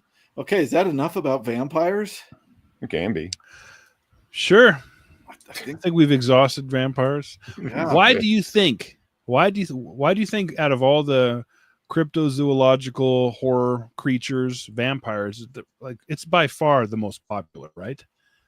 Anne Rice. I think. Yeah, I think You they think so? pivoted Think to that's sex why? vampires is what kept them going. I do. Like Salem's Lot was great, but the vampires are the bad guys. Yeah. Nobody reads Salem Lot and goes, I want to be a vampire. But then you get Anne Rice with Interview with the Vampire, and suddenly everybody's like, I want to be. And every gothic kid in the 90s, myself included, was like, vampires. And that's, of course, the road that led us to Twilight. It really is. Sure. But I feel like Anne Rice did a much better job. Oh yeah. Mm. I'm thirsty. I'm just going the opposite way now. Hey guys, Korzybski's Science and Sanity textbook on non-Aristotelian philosophy is 760 pages. That Von Vogt quotes in Null A. I read it at 16 in 1970. Just read the appendix in 1984. That for sounds Null like A. too much work. That's too much work for a 120-page book. Yeah. It's a lot. Yeah. No, it's too much for me. It's too much for me. Like find a way to do the Dickian thing and break down the philosophy into an image that fits into the book, that allows me as a person that is reading for enjoyment to understand what is going on. Or Van Vogt, at least try. Yeah. Because vampires are horny. Yeah, I think that's good. Ooh, Secret Fire Book says werewolves. Werewolves, on the other hand, were my absolute favorite as a kid. Yeah, me too. Loved werewolves. It all started because of Teen Wolf with Michael J. Fox. I used to draw werewolves. That was a huge thing. It was such a huge movie when I was a kid. It was. It was huge. Yeah. Virgil and I were born the same year, so all of the points we hit are the same. I was bugging my parents. I'm old enough to watch. I was like 10 years old. I'm old enough to watch rated R movies now because I wanted to watch Total Recall and I wanted to watch, the Terminator.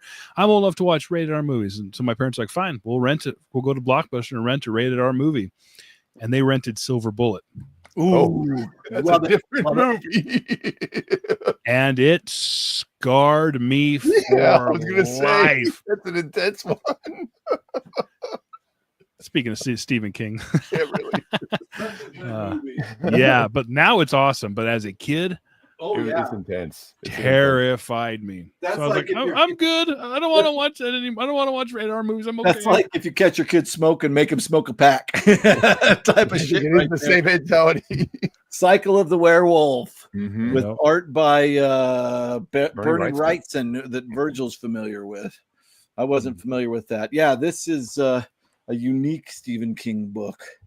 Yeah, but it's really beautifully illustrated, and that's the crazy that thing about werewolves. See if I can find my favorite skin ripping picture in here. Skin ripping picture. Have you ever seen this? Have you ever looked through it? Oh, really? Oh, yeah.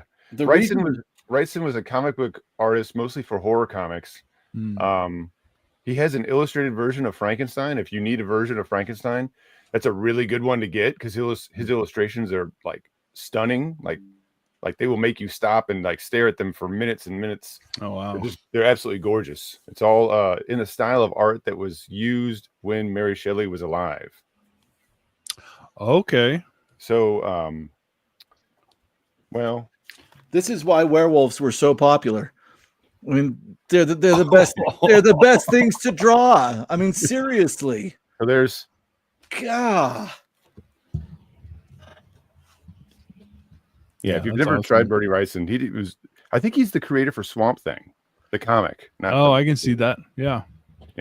big horror comic guy. So he did a bunch of Stephen King books. Company of Wolves is good. Oh I like yeah, it. coming out of the mouth. Look at that. Hard on knew that. that How could Ken you Lacaro not wrote that. love that? It just, I mean, I was obsessed. It was so good. Well, they got that body horror element without being overly gross, Yeah. overly icky. Yeah, it's there's- not The Fly. It's not the fly. But they also like there's that psychological underpinning about werewolves. That's like I'm not myself. I'm not in control of what I'm doing. Right. I could kill and eat my family. Like things like that just make them that extra layer of horror. Yeah, well, it's like the instinctual part of ourselves that society has squished down, bubbling to the surface, and we become the animals that we are. It's really brilliant. I love World of Darkness, Werewolf the Apocalypse stuff. I was way into that. Love that stuff. I still have my first edition, second edition stuff. I got all that stuff. I love the werewolf stuff. It just that lore, that werewolf the apocalypse lore is like embedded in my head. Yeah. Oh, that's awesome. That's making me want to write some horror stuff talking about all this. Oh, that's fun. The Howling is a good movie. I've never read the book, but I've never read it. It was a great movie. Absolutely loved the movie as a kid. It's weird. They made like 47 of them. Yeah, they're all. I don't know if any of them past the first one are great, but I'll tell you what. The sixth one, I think, where there's like country line dancing in the dark. Yeah, don't watch that one. So it doesn't. It goes real far south. But a more recent werewolf movie that's good. It's not amazing, but it's really good. Is Dog Soldiers? If you've never seen it. Oh, I've heard that's good. I've heard that's like a greatly underrated, like fun movie. And really good special effects. The werewolves are very similar to the Howling werewolves. That's where my horror is. It's right above me, and I did have it cocked and ready.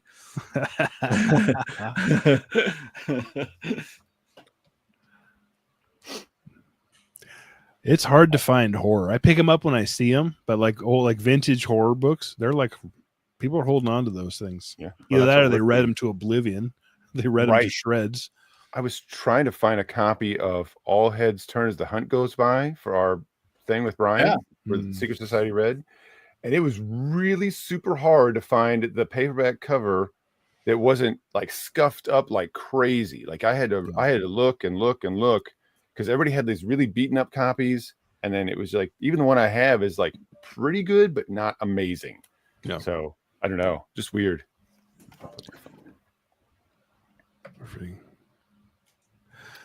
Okay, so Joe just put in a comment. Sure, I understand. I put off reading S&S for a few years. Is that the name of the Sword and Sorcery? Oh. Noel A. was a massive influence for 20 years. References included by most SF authors. Lieber mentions it in Conjure Wife. Good horror. Yeah, Conjure Wife I did on the channel. And I absolutely love this book. It was a great time. I don't remember the reference. I think he's talking about the book that he mentioned earlier that is a huge influence on this Aristotelian thinking. Oh yeah. The Noel A. Oh, good night, Sephiros. Yeah, with Noel A, the both Richard and I had the same. Was this you and I, Richard, or was this me and Ira? I can't remember now. But anyway, we had the kind of the same take that we're like, it was kind of a 3 or a 4 out of 10, but there's a twist at the end that elevates it up to 5, maybe 5 or 6. And so I think that's what leaves people with a good taste in their mouth, because the end there is a twist at the end that's absolutely really good. A twist, yeah. What's some good, maybe changing gear, staying in the same vein, but getting more in my speed? What's some good science fiction horror Ooh, that that's you guys would great question. you So guys might modern- recommend? in It was modern- that's right. It was you. Yeah. Okay. Hey, well, how old are we? Do you want old stuff or just? No, Let's- not super new, but a really good one that I think is super overlooked. And I've said before is Metro 2033, the novel. Not now. You've probably heard of the game. They made The a game off that. The game Yeah. came from the book later. Right? So the book is not a novelization of a video game, but that novel, I literally had chills reading certain sections of that novel. Like it's good mood. It does go on kind of long, and it does change tones about halfway to do something different, and then comes back at the end. But it is like really weird sci-fi horror, and it's definitely lays on the horror pretty thick. It's got great mood building. Lots of Russian names though, so lots of names that are mostly consonants. That's any Russian author. Yeah, you're gonna. You're reading, you're like, I don't even know how I would say this word. I got it. Yeah, making look halfway through their name and kind of make a shorthand of that whatever character it is. Oh, you gave me Night Flyers, Tim, a while back. So sci-fi horror. So That's a hard question because it's funny. I can think of a ton of movies like Alien is sci-fi horror. So maybe that Van Vogt Voyage of the Space Beagle would be. Oh, there you go. That's a perfect answer. Body Snatchers. Yep. Yeah. Puppet Masters is better. Who's it by? It's by who does Body Snatchers? Oh, God. The Thing, of course. Who that goes one's there? awesome. Who goes I was talking to Nick and Tim. Maybe we'll get you two in on it too, of doing a special event. We're going to read Finney. Was it Charles Finney? No, not Charles Finney. Yeah. Jack Finney? Jack Finney? I The have it. Body Snatcher guy? Shoot. I just have to remember It's my not Charles alphabet. Finney. He says Finney. Isn't that Finney? Yeah, he says Finney. I just got to remember my alphabet so I can find this. Keep talking, Jake. I'm listening. What are we All trying right. to find? Because I had just watched Horror Express. Have you ever seen Horror Express? I have not. It's freaking awesome. It's because Who Goes There was by John Campbell. They made that into the Thing from Another Planet. Then that was made into The Thing. Right. Before that, it was Horror Express, or before they made The Thing. It's basically The Thing on a train, on a Siberian ice train. Oh, It's starring Peter Cushing, I've heard of Christopher this. Lee. Yes. Oh, It's really? freaking awesome. Yeah, they kind of took the premise from the story Who Goes There Yes. and put it on a train. I've heard about this. That sounds I awesome. and it's an old movie. Oh, Jack Finney, you're right. It's freaking awesome. Like so what we're gonna do eventually, and this is one of those things we always come up with a ton of ideas and kick them down the road a while. But Death World is horror in a different way. It's a horror that you didn't expect. So we're gonna read Who Goes There, and then we're gonna rewatch Thing from Another World, The Thing, and Horror Express, and we're just gonna have a live stream talking about every different iteration of that particular sounds story, cool. because that is like The Thing is love like might be my favorite movie. Yeah, Like it's Oh, yeah. up there. It's so really good. I got it in 4K. Yeah. And so we'll do that. Maybe we'll invite you guys too, but not the 2011 Thing. That one doesn't count. Okay. Yeah, I've not seen it though. The Norwegian prequels. Yeah, not the Yeah. Norwegian prequels. They don't count. Pretty cool. We forgot Blindsight by Watts for vampires. Mm. I didn't forget it. I haven't read it. I don't know it. Still trying to think of horror. God, Richard killed it. Just bam, Yeah. bam, bam. Did you see? Because he knows everything. It's not fair. It's like he's playing. It's like he's got the game genie of life. Like he knows it all. the Puppet game Masters. of life. Virgil, didn't you recently talk about the Puppet Masters? Yes. Yeah, I did a thing. I said spoiler at the beginning because I just had to go into it to talk about it. But yeah, it comes before Body Snatchers, a couple years before, and it does everything that Body Snatchers does, and it does more. And it's honestly, I think, way more frightening. It just isn't written in the style of a suspense novel. It's written like a sci-fi novel. Oh, It was so good. It's like there's some really good stuff in there. I think it's kind of like a sleeper. I don't know why it's not more popular. I don't know. I guess Heinlein's other stuff is just so big, Right. that's why. But it's really good. It's like I remember reading being like, oh my God. This world as a whole. I don't ever want to be. I don't like talk about like what world do you want to live in? I do not want to live in the world where the puppet masters exist. Jake, you were talking earlier about movies scaring you. That was the thing for me.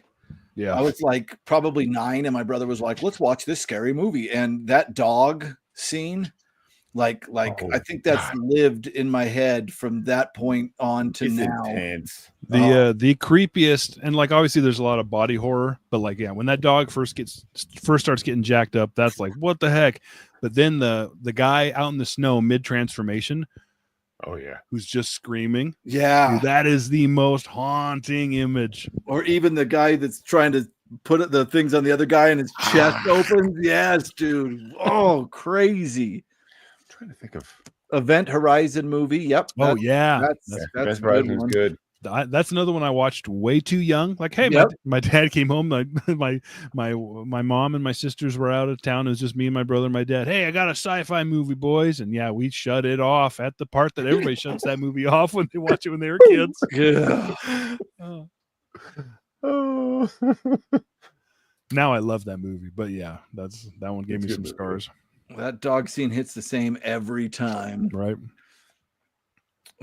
Alien is basically Van Vogt's Black Destroyer, SF, science fiction, and Black Destroyer and Discord and Scarlet. Oh, this is basically Black Destroyer, which is science fiction, and his other story, Discord and Scarlet, which is horror combined. The short stories of Space Beagle are superior, just my opinion. I got to read it. yeah. I got to read it. It's on my list. Yeah. For sure. An unfortunate coincidence as that dog scene hit, I was about to tuck into a sausage dinner. Oh man. Yeah, that is quality horror, really, truly. And it's science based. It's amazing. Alien is the same way for me. Yeah. Yeah. I'm trying to think of Alien a 1. sci-fi horror book. I have one that I so this is somebody that is supposed to be a really weird, interesting writer that I think I might like, and it's from Outlaw Bookseller. Let me get this really quick. We don't know what he's saying. He could say anything right now. Who knows? That sure is a purple shirt he's got on, isn't it? He's got to. He's like, I'm wearing my purple shirt today. That's All right. I am. It's got Okay. the cover for "We Have Always Lived in the Castle." Oh yeah. I love that book. L.P. Davies wrote a story called The Artificial Man that L.P. Davies. yeah, whenever I read this, I'm like, oh, this is science fiction. And I put it in science fiction. And then I read the flap again and I'm like, wait, this is horror. Let me see. I've never even heard of that or L.P. Davies. So I've got a recommendation, but it's pretty more recent. But it's definitely sci-fi. It's Variable. I want to read it. I don't have a copy of it, but Variable Humans in Transit. And it's a series of short stories. The guy's usually has his name abbreviated, the Quantum, QNTM. Thanks for joining us, Joe. Super creepy, like very modern sci-fi horror. Hey, take it easy. Okay. Yeah, sci-fi horror is my favorite. The Fly. Yeah. Yeah. Well, that's the thing. So much horror, I think, is actually sci-fi horror, but it's just classified as horror. But yeah, I think you're right. Maybe. Life Force based on Colin Wilson's Space Vampires. Oh, I might have that Is a actually. wild 80s ride. Yes. And then Tim said, "Don't say anything, Jake." Don't know. Inside joke. Shh. Okay. All right. I'm not saying anything. I'm on my best behavior. I'm not on my. This isn't my channel. I'm on my best behavior. Have you all seen what a good boy I've been this evening?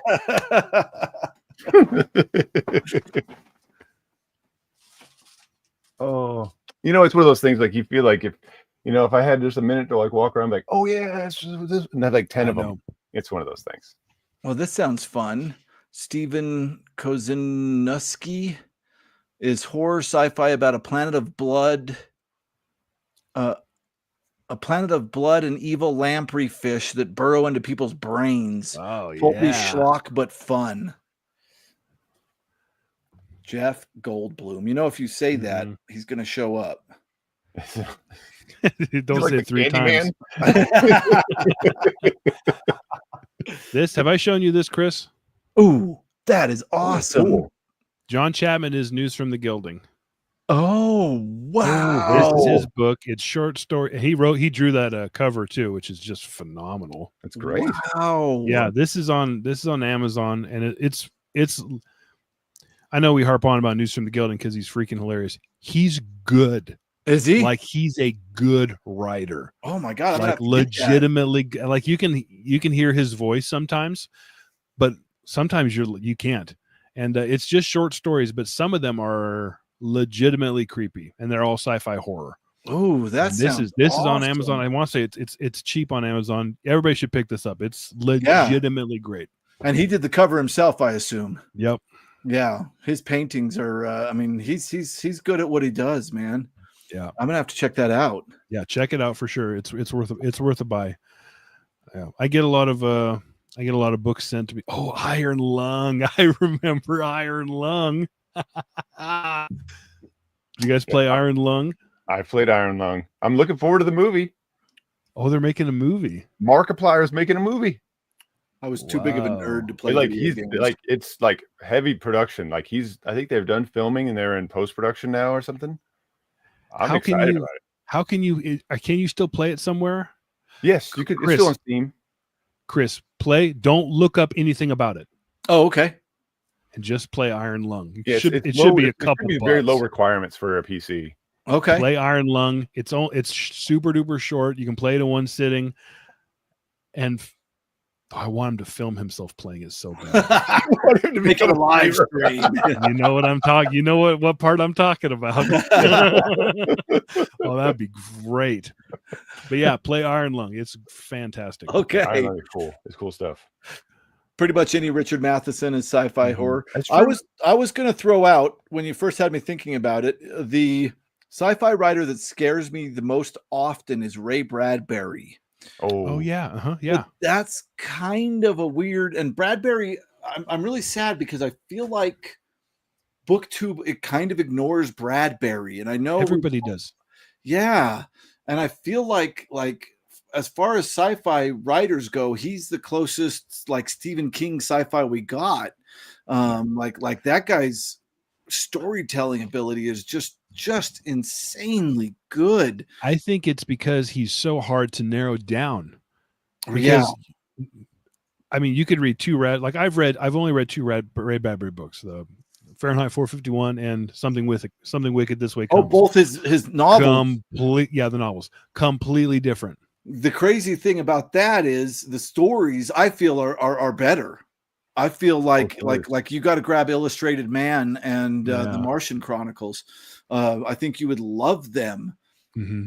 But when he scares me, and he'll scare me about science. So you have the short story, The Veldt. I have the magazine it was first published in, the Saturday Evening Post. I'm not going to go get it. It's probably one of my favorite science fiction stories of all time. It terrifies you of technology, and it's funny because Ray Bradbury does that a lot, which is really strange. Like he's a science fiction writer, but unlike Clark, who's like blowing your mind with how cool tech is going to be, he's like, no, this is going to F you up. He's like doing Dark Matter, right? That TV show. Like Bradbury was doing a little bit of that. So yeah, I think, but also he just wrote straight horror. So like you said, like even in a short story collection, it's like, yay, science, straight up horror. It's that might be it. He might have jumped around too much. Yeah. I think all his sci-fi, I think all the sci-fi I can think of is all cautionary tales. It's always like, this sounds good, and he just has a really great, and I think it's good to call him a storyteller more than a writer, because he tells, I don't really hear his voice so much as it's just the story just comes at you and you're just in the story. You forget about the words, you forget about the page, and you just fall into the story. He's so good. So good. Heroic Book Adventures. I keep hearing about that because I did that's probably my favorite book this year that I've read is House on the Borderlands. And everybody keeps saying, no, read the Nightlands, but James Stoddard's retelling. And it's you're literally the fourth or fifth person that's on YouTube that's told me you need to find this. That's awesome. Yeah. Interesting. Made me mad. Joseph Reed's books recently picked that up, and we shop at the same bookstores. And he recently picked it up. So when I went there to look for it, it was, it wasn't there, obviously. Yeah. And then that book call, I'm like, I just wanted to say really quick that a couple of seconds ago, we hit the highest rate of people on this show that has ever been with 42. Wow. Yeah. Thank you, Jake. Hey, we're talking about Stephen King, man. That's what Stephen King and vampires. It's not a long game. All right, Brian, what's up, buddy? Hey, Brian. Brian, what's going on? Which he just confirmed he's coming to Pulp Fest this year, so it's gonna be awesome. It's gonna be fun. You guys got to make a whole week of videos about that. It's got to be a build up. Live stream the drive down. They're gonna hate us. There's gonna be all these sweet old men there, and then just us walking around with our cameras like a bunch of dorks. Oh, it's gonna be awesome, man. It's gonna be fun. Oh, yeah, maybe next year. Let's do it. Yeah. God, I would like to. That sounds so fun. What is he saying about? Oh, we're not there yet. I'm sorry. Space mummies who are pirates. Wow. Okay. That sounds cool. Agree about Bradbury. Yeah. Are we talking sci-fi horror? One of my favorites is Specimen by Fred Saberhagen. Saberhagen. I can't show this. You have to watch this. There's a new secret society of Red book or a video coming soon. Red. It's just me, just all by myself. Just you. And I That's talk not about a society. And I am a society unto myself. But Saberhagen, I never knew. I see him in sci-fi all the time. I never knew how much he dabbled in horror. He rewrote Dracula from Dracula's perspective. Oh, this is all news to me. I just thought he did sci-fi as well. Me too. Yeah, he's known for and fantasy. He does that. He's the Complete Book of Swords guy. That's how I first read him. Yeah, so Saberhagen, that's interesting. That might be a good thing to look into for some sci-fi horror. Are you thinking for October, Jake? Yeah, I always do sci-fi horror month, and yep, I prefer a little more. I think last year I did one sci-fi horror. The rest were marketed as sci-fi horror, but they weren't. Oh, which is part of the that's part of the charm, I suppose. Of my favorite sci-fi horror is Annihilation. Oh yeah, by Jeff Vandermeer. Vandermeer. Yeah, it's the best cosmic horror I've read in a long time. Like that is good stuff. Yeah. It's very, the prose can get a little purple, people call it at times, but man, it is so good. I don't mind purple prose if you can do it well. I feel like he can. I feel like he really nailed it, and I'm pretty picky. Oh yeah, we did talk about that. I remember the fun. Atlantic Abomination. Wasn't it? Didn't something come out of the ocean and tell people I'm your boss now? Or yeah, and it was enslaved, like we could enslave everybody, but then I don't even remember how it ended. But yeah, we had that we did have Jim from News from the Gilding and Mark from the Book Thing on that episode, and that was a ton of fun. Yeah, I think I remember that's where you guys started talking about no, is that the one where we started fighting about what's the best dinosaur, or is that from that's another one that okay. That's our Stephen King. That's Ebe Stephen King is fighting over what's the best dinosaur, because everybody else is like it's a triceratops, like a bunch of idiots. Didn't even talk about that. It's not the triceratops. October Country is essential Halloween reading. I agree. And I've been going through. So October Country is half of Dark Carnival, which is his first short story book, which was recently republished in a affordable trade paperback edition. And it's incredible. Just insanely good. We will, says Tim. Walking around filming, annoying everybody. Yeah. What's up, Cody? Cody, what's going on? I talked about you earlier. I kind of was talking about if people need science fiction music, they should look your way. So if you get hit up by random strangers, it's because I wrote your name on a bathroom wall. Need some good sci-fi music? Call Cody. That's right. There we go. No. They will hate us. The Nightland is so sick, but yeah, the edited retold version is all killer and no filler. Chris, have you read House on the Borderlands yet? No, because I want to give it some time because you did it so recently. I don't want to be like, Jake did that. I want to do that. Same with the Willows. Like, these are two stories that I am so looking forward to reading. Yeah. Well, read it sooner rather than later. It's awesome. Okay. Yeah. It's really, really good. I think I got the same copy you did, right? With the ace. I think it's the ace. Yeah. With the black big tower. sun. Yes. Yeah. Black hole. Great. It's a great cover. It is. I had it. Yeah. I think it's an Ed M. Schwiller, but it's a better M. Schwiller. I read it a long time ago. I might have stuck that in horror. That's a hard. There you go. That's science fiction horror, right? Yeah. Didn't somebody do a retelling of The Thing from The Thing's perspective? I am not familiar with that. I think they did. There was the guy who found Frozen Hell published a series, like had some other people do like short stories in the vein of The Thing, and I think somebody wrote a Thing story. I think there was a Thing story written from The Thing's perspective. I think that was on Clark's World magazine. I remember reading it. It's been a long time. If I'm thinking of the same thing, but there's a whole book called like Other Things or something like that. The Things is what Piku says. Oh, okay. By Peter Watts. Is that down a little bit lower? Is that what we're talking about? Wrong. Maybe I'm thinking of something else. I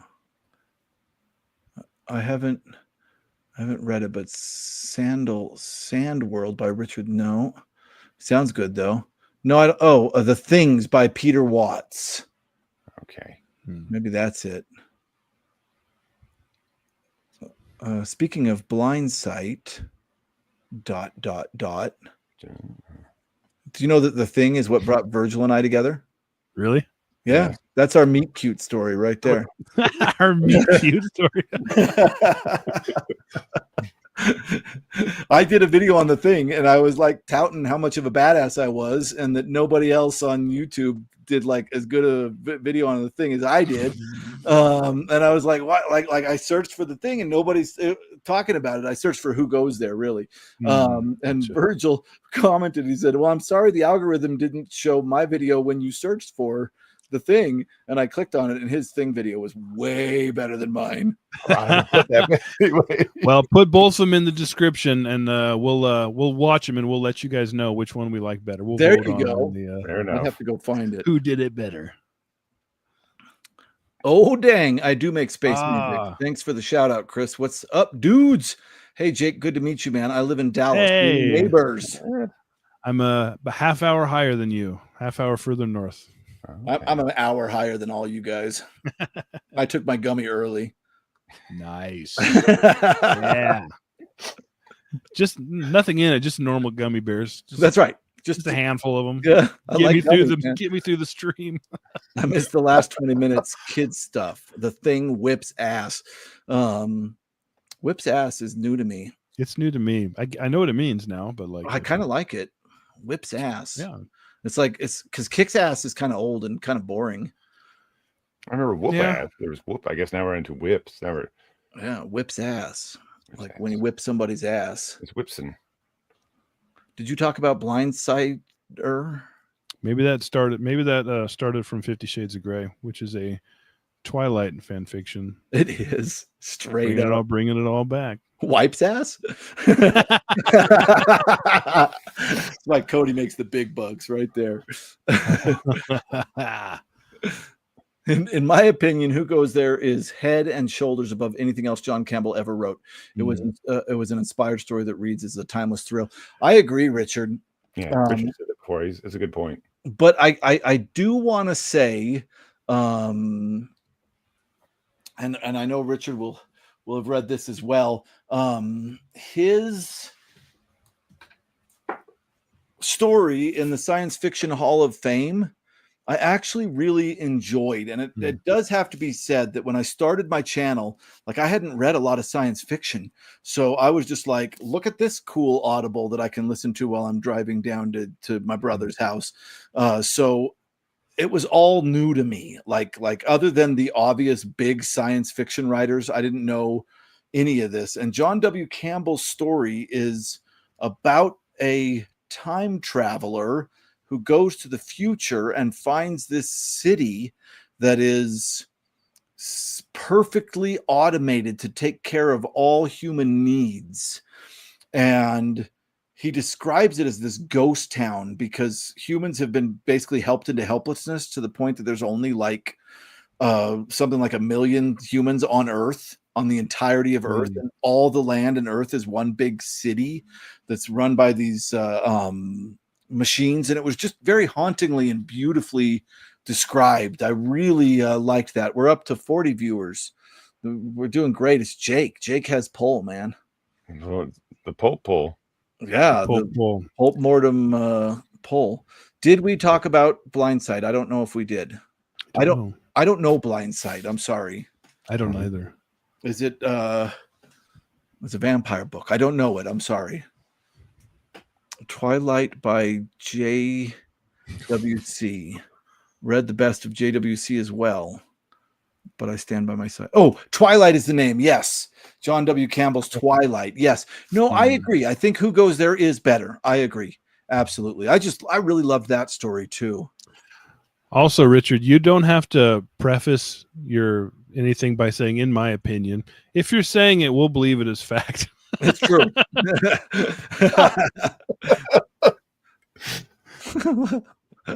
I don't know who this is, but that's a funny comment.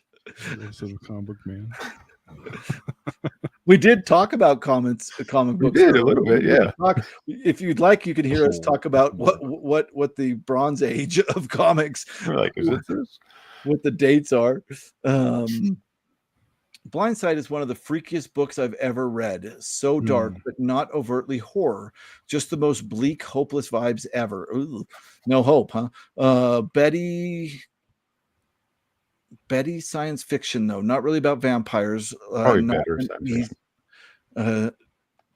Dudes read Blindside. It's the best sci-fi I've read in a decade. Okay. All right, everybody, back off. We'll read it. Jeez. Well, that's what the rest of this live stream is going to be. We're just going to read it right now. Right. A page each. We're just going to go around in circles. My table's vibrating. I can't find my phone. Uh-oh, Chris. Does that sunlight hit your DAWs up there every evening? The sunlight. Look at that. So I have. Wait, look at. Is it going to be like a Christopher Lee moment where he's like, "Oh"? That looks way worse than it is. That is okay. Kind of side sunlight. But if sizzling. you look, I put a kind of a blackout curtain up across the top window there. So I've got this room pretty dang dark. But that's looking brighter than it actually is in real life. That's some pretty weak sun. Yeah, it looks like you burn your hand off if you put it there. It does. No, but I'll tell you what, those DAWs, like you look at them the wrong way and their spines will turn white. I have some that are completely white. Yeah. You all should read this underground book series called Harry Potter. Swear it changed my life. No, I never heard of it. Harry Potter. I'm interested. Yeah, sounds like some craft. Sounds like a good gardening book. Yeah, put the pyramids. Put the dells in the sun. Those dells are falling apart, anyways. Oh, okay. So we covered werewolves. We covered vampires. Good luck. Blindside is way too smart for me. It took me a while to read. Interesting. I wonder if I'd like it. Interesting. Yeah, I don't know if I've ever even heard of it. I don't read smart stuff. Dang. Thank you, Dan. I can't wait for you to finish Book of the New Sun. Citadel of the Autarch is great. Can't wait for y'all's stream about it. Virgil and I were just discussing this, that we need to get our butts in gear. So it'll be coming this summer. Absolutely. In the next few months. I am truly am excited to see that completed. But we also have to do the fifth one eventually. Yeah. I'm really I'm really glad that we decided that I did this reread with you, because it just makes it's so much more rewarding to reread it with someone and talk about it. Yeah. So much more rewarding. Yeah. Yeah. It's good stuff. So I'm have you read it, Jake? No, I Okay. have not. Were you talking the other day about like what should I read? And we're like, well, maybe don't start there because Yeah, I we think were I dedicated was. for it. Yeah. Because Well, thank you guys are for always supporting the like, channel. yeah, you got to read it like 3 times and then you'll get it, or And then it's like, it'll that's a hard click or sell. something like that. I was like, that's not a sell. Oh yeah, that drives me crazy. Oh yeah, that's true. Yeah. In the passage they call, oh wait, that's vampires. They called them smokes, but yeah, they walkers for Walking Dead. They call them all different types of stuff. Yeah. I read Deus Irae. I always say that wrong because of this channel, and it ruled. I then went onto the Amber books, and that is now in my top fantasy list. All right. Yeah, Deus Irae I absolutely loved. What a Okay. wild post-apocalyptic book. Ooh, okay. We got Tim's attention. New Sun talk incoming. Hold on. Let me get my Executioner sword and my thesaurus. That's Tim's Yes, favorite sir. dinosaur. That's his favorite dinosaur.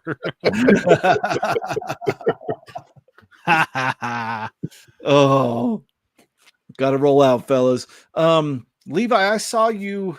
Hopefully, he's not already gone. He actually went live with you guys, Yeah. didn't he? Yeah, he started a channel not too long ago. You guys He should all check did? it out. Yep. Okay. Yeah, All right. it's fun. It's Levi. He's reading old books, but like in a treehouse. What's it called? I think it's just Levi. Is it? Yeah. What's it called? You can put it in the chat. I think it's just Levi Wallace or the Outlaw. I'm not sure. I'll The Outlaw. I think I saw something. Outlaw Levi Wallace. Yeah, because yeah. Oh, that's fantastic. I was going to say, Yeah, there it is. The Outlaw. there it is. There it Yeah, is. See, so we're gonna Levi. have. Oh, go ahead. Sorry. I was just gonna say we're gonna have to get him on here sometime as well. Yeah. He also sent me a book, his book that he wrote. ooh. The Sunken Door, which is very sweet. He sent me that, but I already bought it like 2 months ago, you jagweed. So now I have 2. You jag. That's funny. Yeah, check it out. He's what's up, Curtis? measuring all the books he reads, and he's in a treehouse, and it's actually a lot of fun. Sounds great. It sounds great. We're having him on in actually we're having him on the Give One to Chris or Your Mother. I've read this book. I'm not giving it to my mother. But yeah, he's gonna be on the Elusive Exclusive Book Society with us. We're doing the Destroyer, Voodoo Ooh. Die. Is this Nick's pick? Of course it is. You have to ask. What's the title? Oh, that's Nick's. Voodoo Die. Yeah, so we're doing that in a couple. It'll be on Nick's channel in a couple weeks. Did we already do this? Did we already talked about A Spectre is Haunting? We did, didn't we? Did we in the channel or did we just do it privately? Yeah. I think it was not on the channel. So the saga goes that Jake put money in did a comment and put money in the comment and said, next time you find some pulp, go out and buy it. And this is one of the ones that I came up with. I can't remember the other one, but this is the one that I'm going to read with Eves. Yeah, because they'll be in a bit because we got to do Tim's pick next and Nick's, Right. but they'll be on my channel next, probably. I don't know, month and a half or so. It's about Texas, and you're from Texas. I'm That's from awesome. Texas. Yeah. Also, if this is anything like the Green Millennium, we're in for a treat. I've heard Joseph Reed's books. That particular book, he let me see if I can find it here. My edition, L's. Oh, Curtis is calling me out. Where's that other? Do you copy have of it? that? Anyway, I can't see it here, but yeah, figure out your next pick, Tim. I was went book shopping with Joseph from the channel Joseph Reed's Books, and he yanked that off the shelf and was like, "You have to buy this." And I was like, "This book is $7. I'm not gonna." He's like, "No. You have to buy this. This is the most ridiculous, fun, stupid, over the top, bizarre, what the heck book you've ever read. And yeah, so he pretty much wouldn't let me leave the store without getting that and Martians Go Home. That sounds exciting. Do you have your copy? Curtis Let says, me find it. Curtis says it's not pulpy, and now I can't find my copy. You're right. That cover doesn't look very pulpy, but wait till you see the paperback. Oh yeah, Green Millennium. I loved that book. Like psychedelic space cats that make you feel like everything's right in the world. Crazy women wrestlers. Yeah, it was really good. How do you all have time for anything else anymore? You busy mofo. You feel very busy lately. Yeah. Haven't seen that Liber. It looks really wacky, Richard. Yeah, you got to figure out your next pick. Heck yeah, you do. And then that cover looks too well designed to be pulp. So that's why I've got poor Jake, slaving away back there to find his copy, because I pulled my copy out earlier and now I can't find it. That must have. It's in one of my 2 review stacks, but I don't know where those go missing. And it's a very pulpy cover when you look at the. Have you all read Elric? I love Moorcock so much. My son's middle name is Elric. I haven't yet, but is about to. I think we're putting together with. I don't know who we're putting this together with, but we're going to read it with Tim, and it's going to be awesome. The other books are good. I love Elric. I've read some Moorcock, but not any of his fantasy. I still say the original 6 books, the conclusion to the 6th book was still the most, I think, the best end to a fantasy series that I'd read. That's still my favorite. Wow. Okay. So it's pretty cool. I'm sure I've always liked Elric as a character too. So he's cool. So I'm definitely down with the Elric stuff. Right. Oh, I put it back. Damn, here it Found is. it. Me too. We both found it. Stereo. How's that, Curtis? Do we pass? It's pretty. It's a pretty cool cover. It's pulpy. Let me read it. Let me read the back. Oh, sure. Good. Greater Texas. No more USA. Just the giant hormone-fed Texans and the dwarf slaves they call Mexes versus Scully Christopher Crockett LaCruz. Actor, orator, ladies' man, free fall phenomenon, a 97-pound weakling from the sack circling the moon, just the man to stir up the Mexes. This means war. Oh no! I don't even know what's going on. What did I get myself into? I wasn't gonna buy it. I'm like, and Joseph's like, buy it. I have never read anything by Quan Mills, but we'll have to check it out. This hoe got roaches in her crib. I don't think this is real. It could be. It could be. Let's see. Right on for the Green Millennium. I heard that the Gore series is super pulpy. Kind of want to try one. The Gore stuff, isn't that all like there's lots of sex going on with those? I've heard like they can be a kind lot of like bondage and problematic. Yeah. Like I've heard like, ooh, you sure? And I'm like, oh, okay. Like, well, I don't know. A lot of DAWs, a lot of Gore DAWs. Yeah, they have good covers. I think those are the Vallejo covers. Liber is great. Liber. Weird guy too. Stormbringer. And yeah, he went and found a video at a convention of Liber saying his own name. So that is the final word. Stormbringer is the best ending ever. Yes. Yes. It was so good. Elric whips ass. He does whip ass. He's the whips asser. Way to bring it back around, Tim. Nice. That's good. That's how I'm saying stuff now. That's it. Are you gonna swap that out for this is wild? No, this is wild is kind of my that's kind of your tagline. And incredible. Wild. I say incredible way too much. This is what happens when you don't write a script, man. Yeah, really. You have like fallback words. I do it too. Yeah, the final program, Cody, was the one that I read, and it was crazy. So wild. So wild. Yeah, I really enjoyed the final program. I've only read one of the Hawkmoon books. I forget which one, Jewel in the Skull from Moorcock, and that was really fun. Welcome the back, Hawkmoon stories Lawrence. are good. Mhm. I've liked a lot of Moorcock stuff, like the Dancers at the End of Time, Dorian Hawkmoon, and the other Eternal Champion stuff, but I cannot get into Elric for some reason. Something about the beginning. The first Elric book is different in tone than the rest. The first one like sets the stage, and then it's not long after that Elric's character changes a lot. If you buy the more recent versions, these.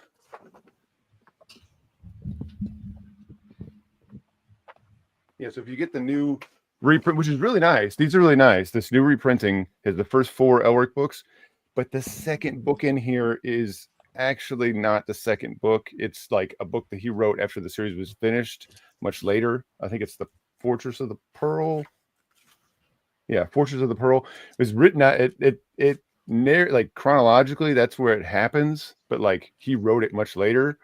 So I always recommend don't read that one. I read the first book, then the third book in here, which is Sailor on the Seas of Fate. You could probably just start with Sailor on the Seas of Fate. That one is much more like Elric. Corum is great. Corum is awesome. Corum is like the last elf, and like has his very early in the book has his eye gouged out and his hand chopped off, and he gets replacements, and the replacements are really interesting. Any of us readers of Fangoria magazine? I am not, but I know of it. It's one of those. It's one of those things that looks cool, but I've never really gotten into it. Me neither. I know a lot of people did. My bag magazine was always heavy metal. Here's an interesting bit of fact before I go back up to this comment that's looking for political stuff to start. Oh, is it? No, I don't know. The final program and Elric are apparently the same story.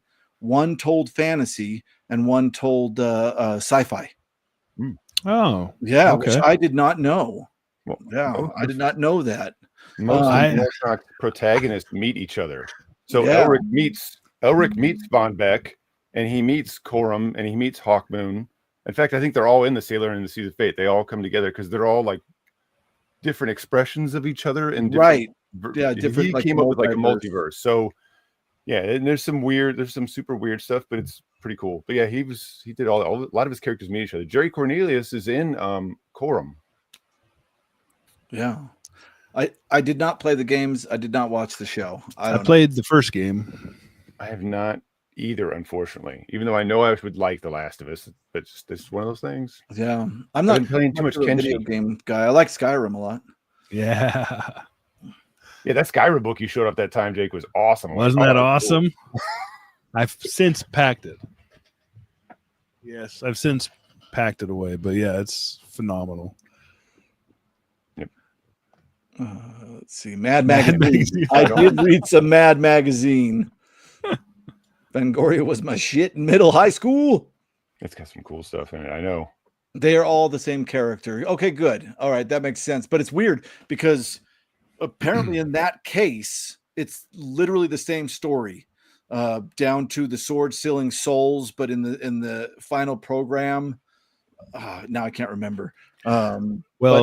I promise you, Michael Moorcock can't remember either. He wrote so much. Eric Koze. Yep.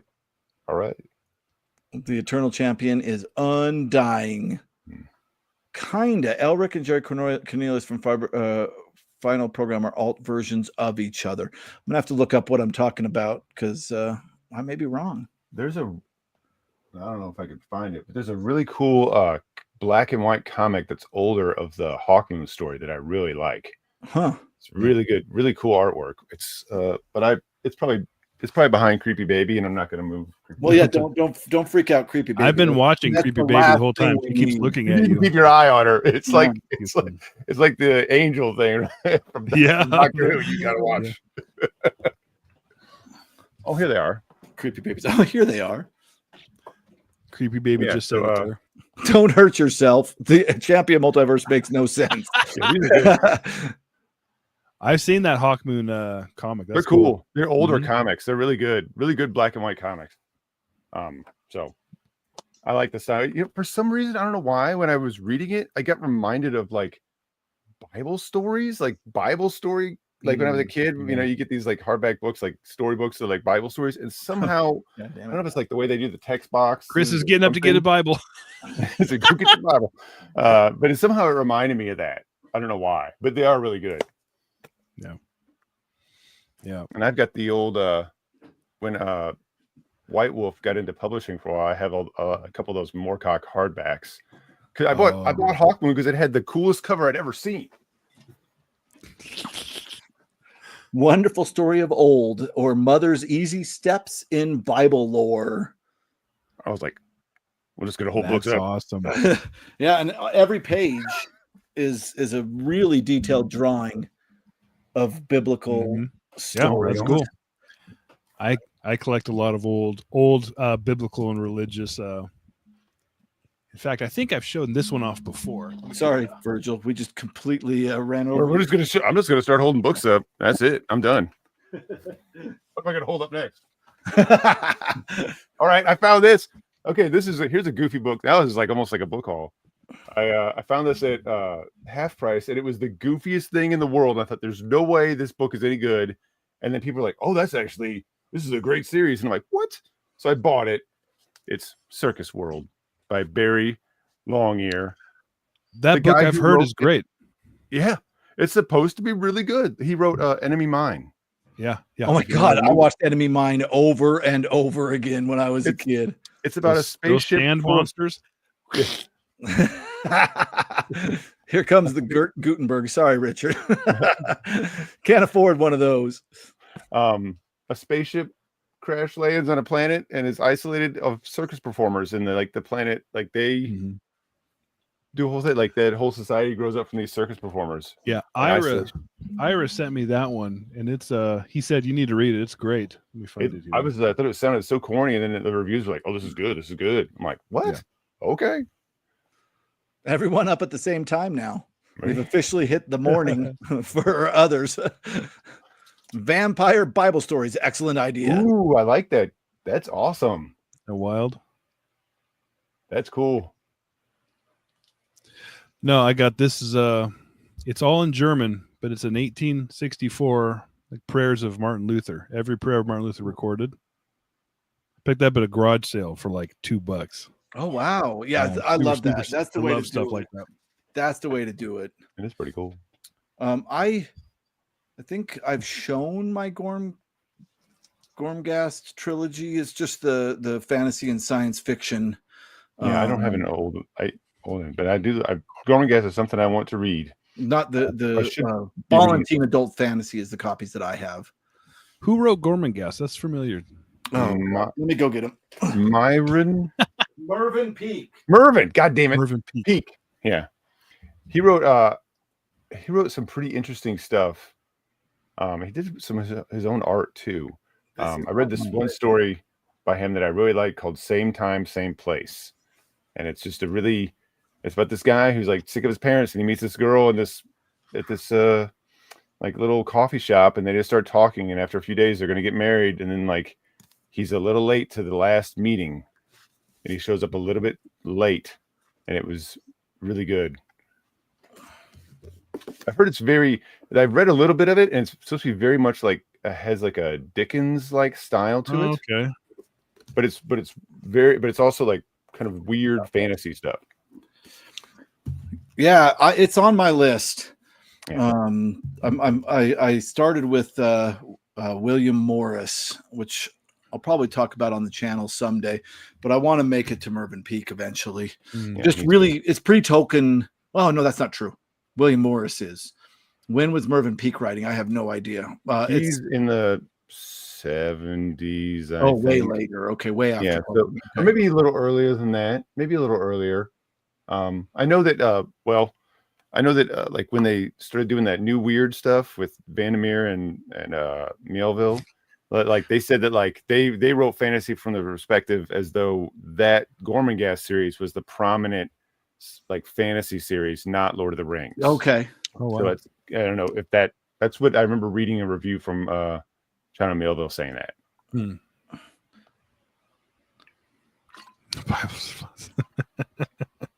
It's not Marvin though. It's Mervin. It's a weird spelling.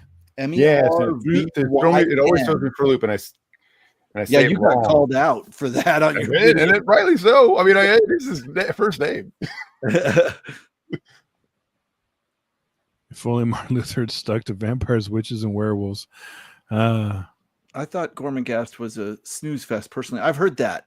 I've heard mixed things about it. Yeah. I want to read it. It's definitely one of those things that I'll be glad to have read, even if you know what I mean. It's just like I want to read it to kind of know where these references are coming from. Right. I don't. It's a snooze fest. So I you don't read bad I books trust anyway. heroic So you just book this book is adventures. bad. I'm out. Toss it. No way I'll finish that. What was the book that you read that you let everybody choose, where you used me grabbing that weird fly out of the air? That was.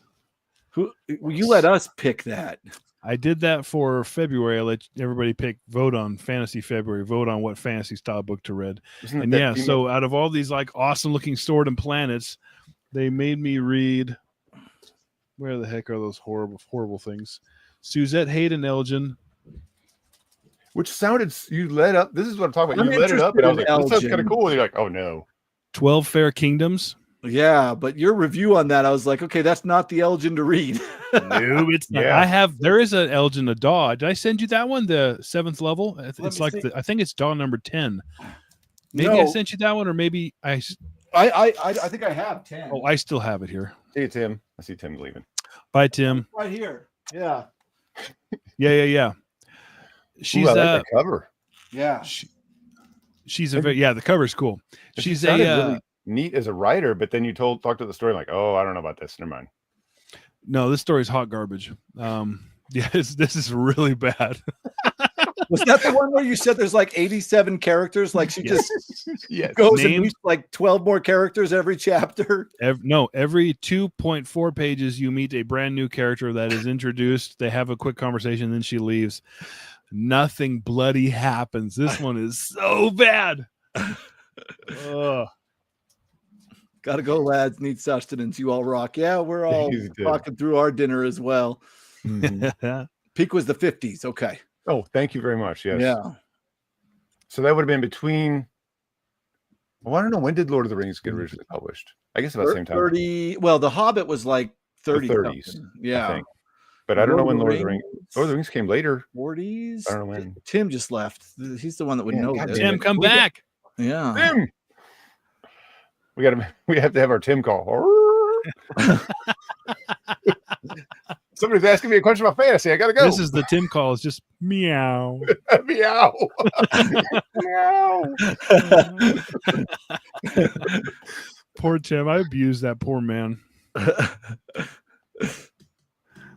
I think that it's good for both of you guys. Oh, he's gonna punch me dead in the face when we meet each other at Pulp Fest. and it'll get a lot of views. It'll get a lot of views. It's for the views.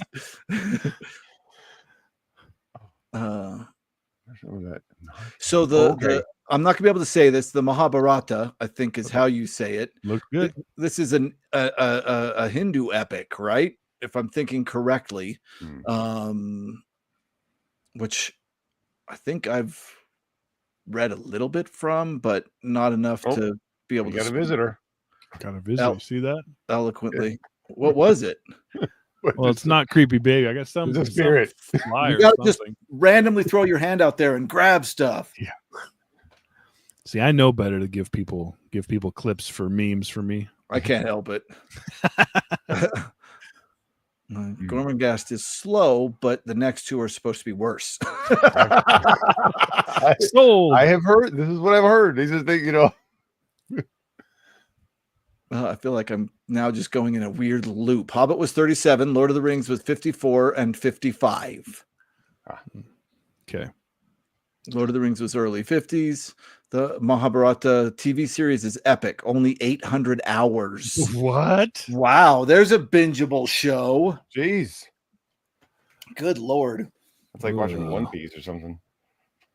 Oh, it's like watching One Piece. That's the way to BookTube right there. Just watch One Piece like episode by episode. Yes. Did you guys Oh, sorry. Go ahead. Oh, I was just going to say, Darkness Loves Us was incredible. Thank you for going out and reading it. I just loved it. Yep. The One Piece live action is great on Actually, Netflix. I thought it Did you was guys really watch good. that? I thought it was really good. It's I really good. I once watched 2 episodes of One Piece, the cartoon, and that's kind of the farthest I ever got. Like after we 300. watched the live action, I was like, "Hey kids, let's go watch the cartoon," and it's unwatchable. At least at least the beginning, at least the first couple seasons, I guess. Yeah. We watched the first 3 or 4 episodes, and we're like, "We can't do this. This is." It's definitely different. I remember we would make fun of it because we were like, when it gets to like they'd have a fight, the fight will last like 8 episodes or something, and I'm like, Yeah, well, that's wait, anime. Finally, we started laughing. Me, and the kids would be like, "Oh, this is the cry episode where everybody just cries about the fight, but nobody fights yet. It's like in the middle." That's like Dragon Ball Z. Yeah, You got entire like seasons Dragon of Ball just Z. charging. Yeah. Kind of like that. Yeah, it's so true. I can't watch One Piece. I watch wrestling, and that's too much.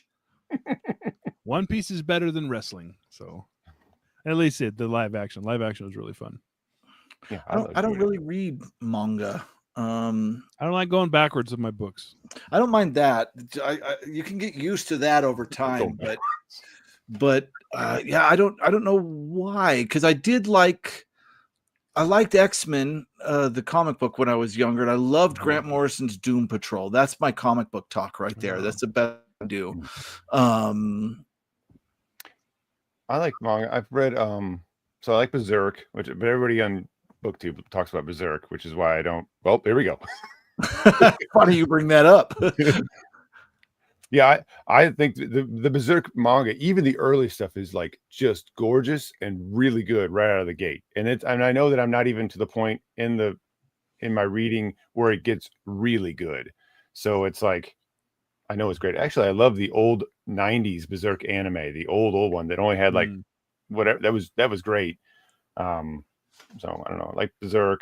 I also like Doro Hidoro, which is super weird. Now Virgil's just talking to himself. No, I'm not. He's talking to creepy baby. Yeah, everybody's always listening. Talk about talk about body horror. Early Akira, that Akira movie. Yeah, that's some body horror. Yeah, Akira's great. 90s Berserk anime is amazing. I loved Robotech. And then I did watch a lot of anime in the 90s. I enjoyed it. But I don't have a lot to say about it, I guess. Yeah, I watched Rurouni Kenshin in the 90s. Oh, that was a good one. That was good. And I watched Gundam Wing. I never watched a Gundam, which is ridiculous because that has one of the unintentionally funniest scenes. I've been looking everywhere for it, trying to use it as a GIF.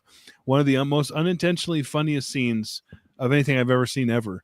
And I'll keep looking for it. I'll send it to you. All right. Yeah. If I explain it, it won't be funny, but if you see it, like, it's roll on the floor laughing unintentionally. I think I would like OG Gundam. I think you would. Yeah. Yeah. Because I love my kids and I watched the original Gundam series, the original, and it is honestly, it's not very much like anime of its time. It's actually like serious and doing like real stuff. It's great. And then we started buying Gundam kits, and we do Gundam kits now, and they're so much fun. Oh my god, I got something to send you, Virgil. I have a Veritech fighter from Robotech model that I just cannot do. So I'll send it your kids' way, and they'll have the coolest. It transforms. It's the coolest. Oh, that's awesome. It is the coolest mech that was ever made in Japanese anime. Of course, Cowboy Bebop was really fun sci-fi anime.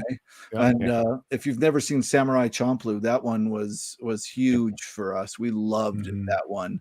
Yeah. Some of the best animated fighting that I've ever seen in anime. How did we get onto anime? Well, it's Virgil's fault. It is.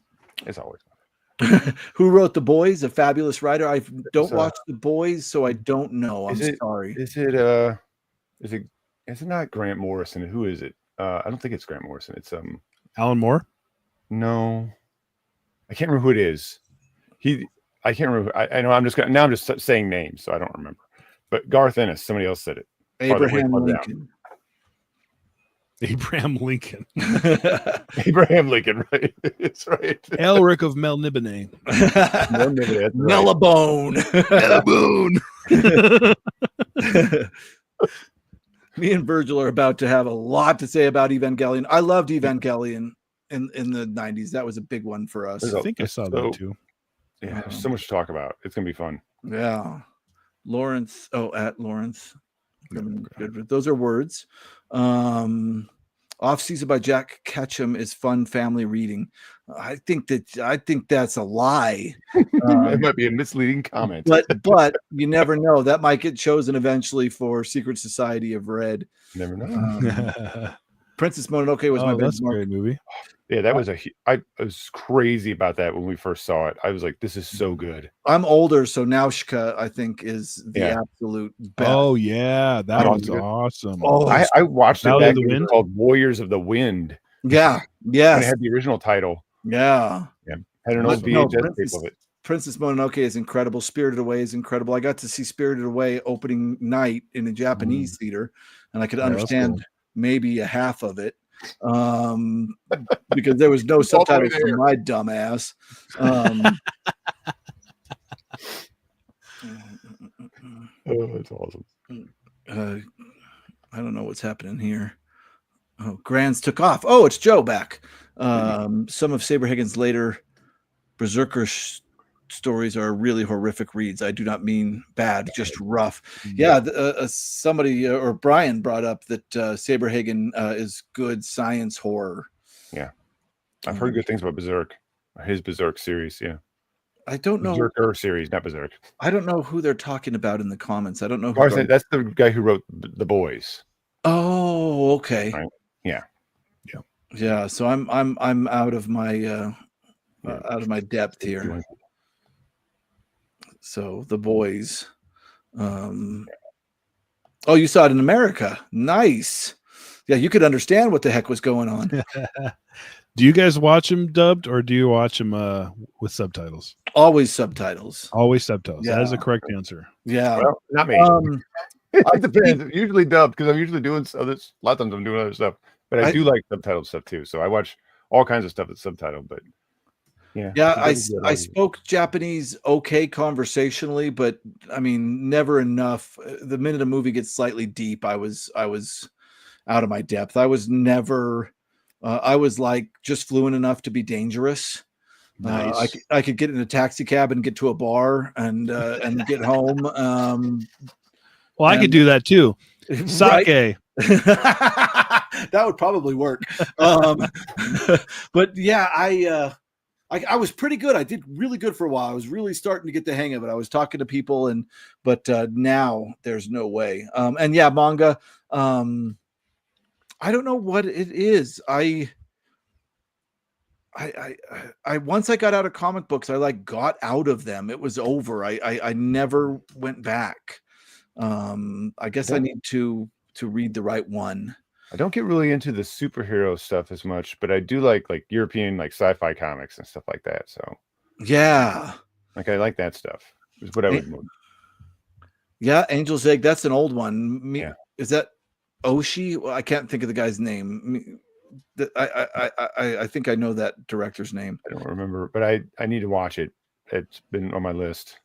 I lied. Animation. Yep. Why do we have so many viewers?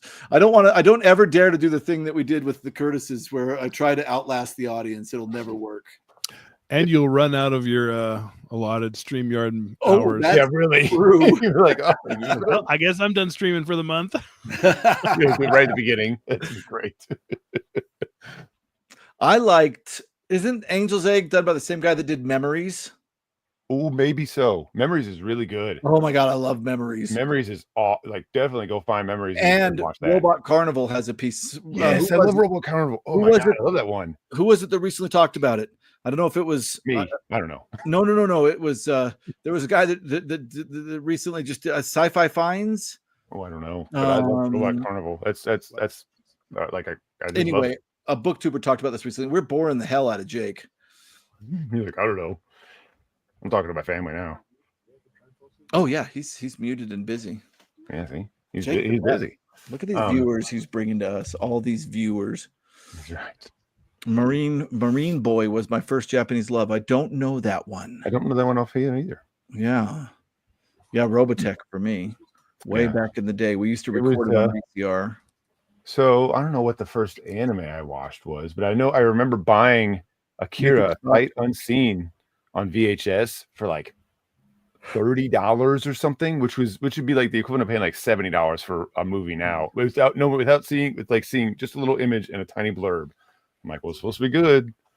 Oh my god. I got it, and it was awesome. I saw Ghost in the Shell in the theaters in America when it came out. I do. Yep, I remember when Ghost in the Shell came out. Yeah, that was a good one too. I like the TV show too. Apparently somebody, the same guy. God, I want to name drop this booktuber that recently did. He's not really an anime person, but he's like, these are great sci-fi animes. And he talked about Robot Carnival, Memories, and one of the Ghost in the Shells, not the original, but one afterwards that was about like a sex robot or something. Yeah, I think that's the second or third one. They are really good. The show and the other movies are all good. They all do different things, but they're really good. I had to DNF Attack on Titan. I could not handle that mom getting eaten. I was like, well, this is not for me. This is too much for me. It made me sad. Yep. This is, I think, the darkest my room has ever gotten while... I know. Look at that. At least your DAWs are okay. Your DAWs are glowing. Yeah, I got my cool lamp. I tried watching Attack on Titan. And a few episodes, and then I was like, I'm not here. I'm not into it. I don't know what it was. I heard it was great, but I couldn't get into it. I didn't keep watching it. My kids kept watching. I watched way into it. Yeah. Oh, yeah. He's right. Full Metal Alchemist is great. Never saw that one. That one's great. Yeah. The matte background paintings in Ghost in the Shell are so good. I literally teared up my first time watching it.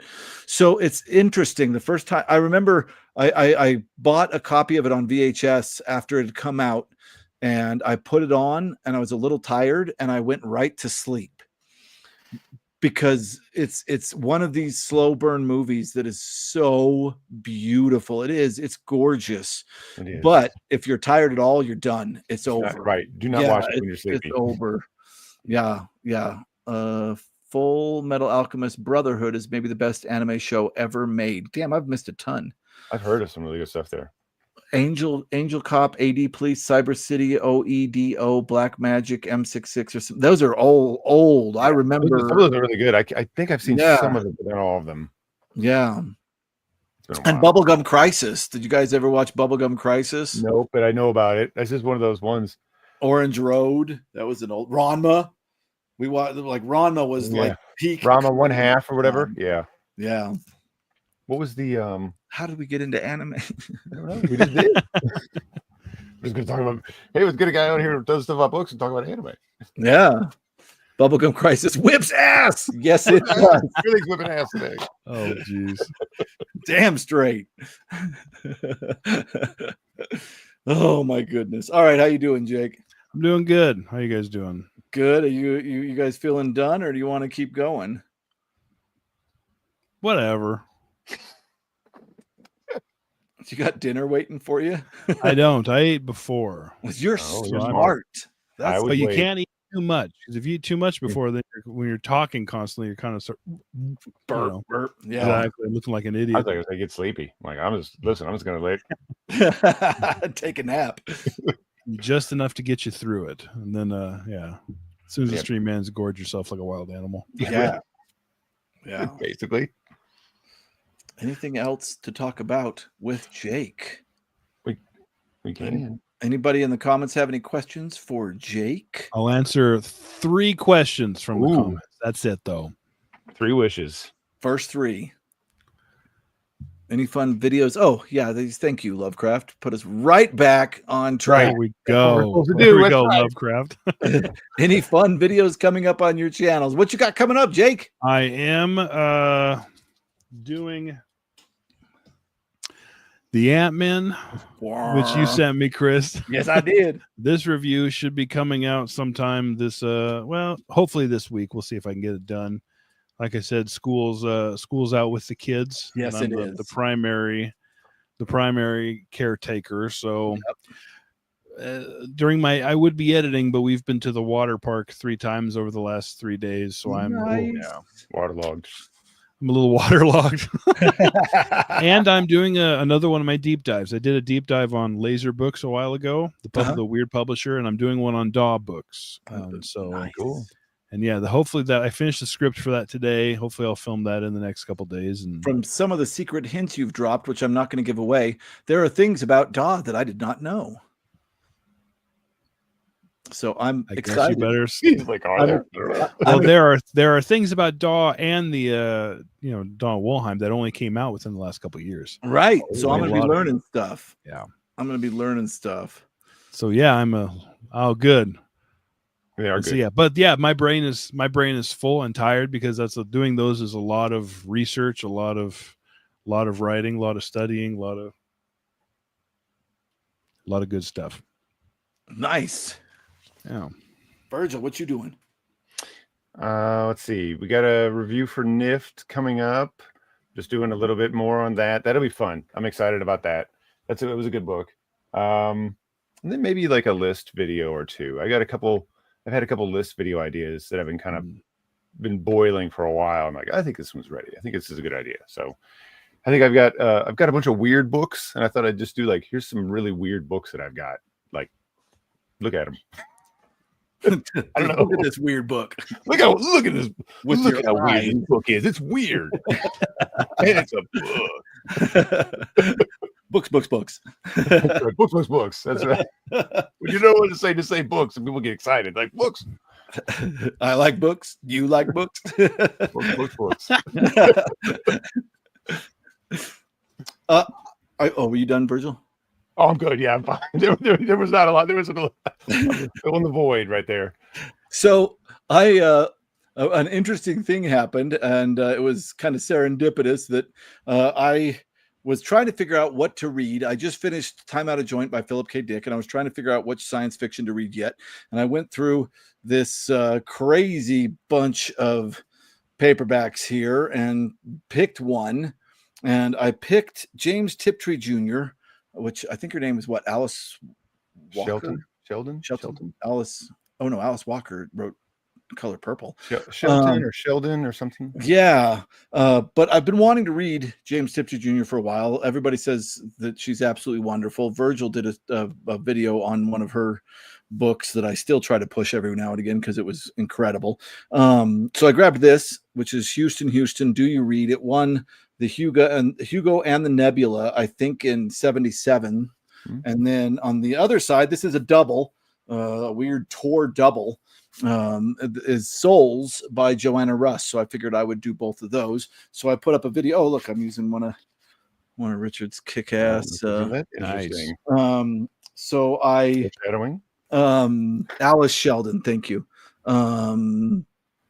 So I picked that up and started reading it, loved it. And then I made what you can expect in the coming week and talked about this. And Richard in the comments was like, I just read that too, which is wild to me that out of all these books, 2 booktubers could pick the same book at the same time. So we were like, oh my God, we have to collaborate on this. So we're going to do one of these stories on my channel and one of these stories on Richard's channel.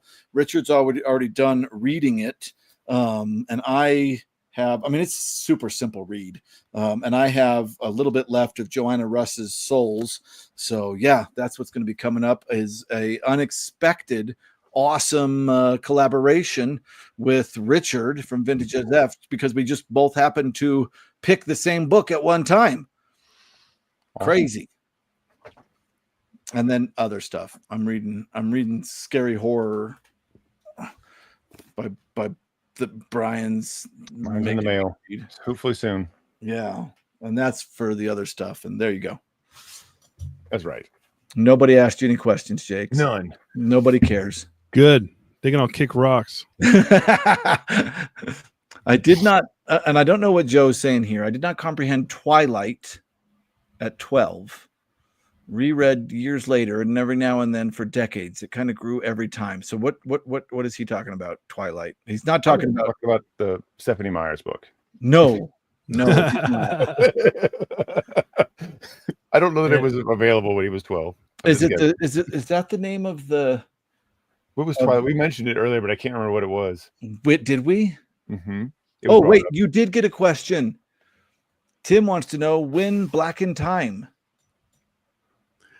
Black in Time is coming, Tim, and you're going to do it with me for the Elusive Exclusive Book Society, whether you want to or not. There you go. Ask the question, answer the question. Total Recall. Oh, God. Oh, okay. Total Recall has its 35-year anniversary this week. Was it an implant or was it real? Neither. It was not based off of a Do Androids Dream of Electric Sheep? Or no, it's We Can Remember For You Wholesale. Correct. It was not based on that. It was ripped clean off of Secret of the Black Planet by Milton Lesser. Is that true? I don't know. I'm the only person who's ever said that. But I reviewed this last year, and I was like, this is Total Recall. And this came out well before, because We Can Remember For Your Wholesale doesn't really flow with the Total Recall. Right. No, So just the idea of implanting memories is all they do in the that actual story beats, and I've forgotten all of them, but this review's on my channel. The story beats are pretty, for the first half. This is a fix up with 2 books.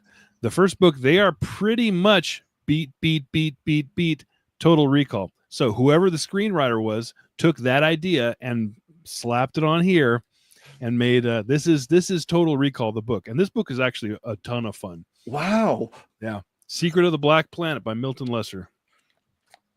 Twilight is the John W. Campbell story. Oh, that's it. Thank you. I'm glad I was like, I don't know why Richard's just giving us letters now. That sounds interesting. That was sounds like one I'll have to check out, man. It was both and neither. Yeah. Oh, I don't know what that says. The director said he made it up on purpose to be interpreted either way. That's an excuse. Yeah. That's interesting. All right, fellas, I think we're done. We are. Hey, thanks for having me, gentlemen. This was a ton of fun. A lot of anime, a lot of vampires, but still. Well, we knew that you were into that, so we brought it up. Yep. I didn't expect to go on about vampires that long. That was crazy. That was fun. It was fun.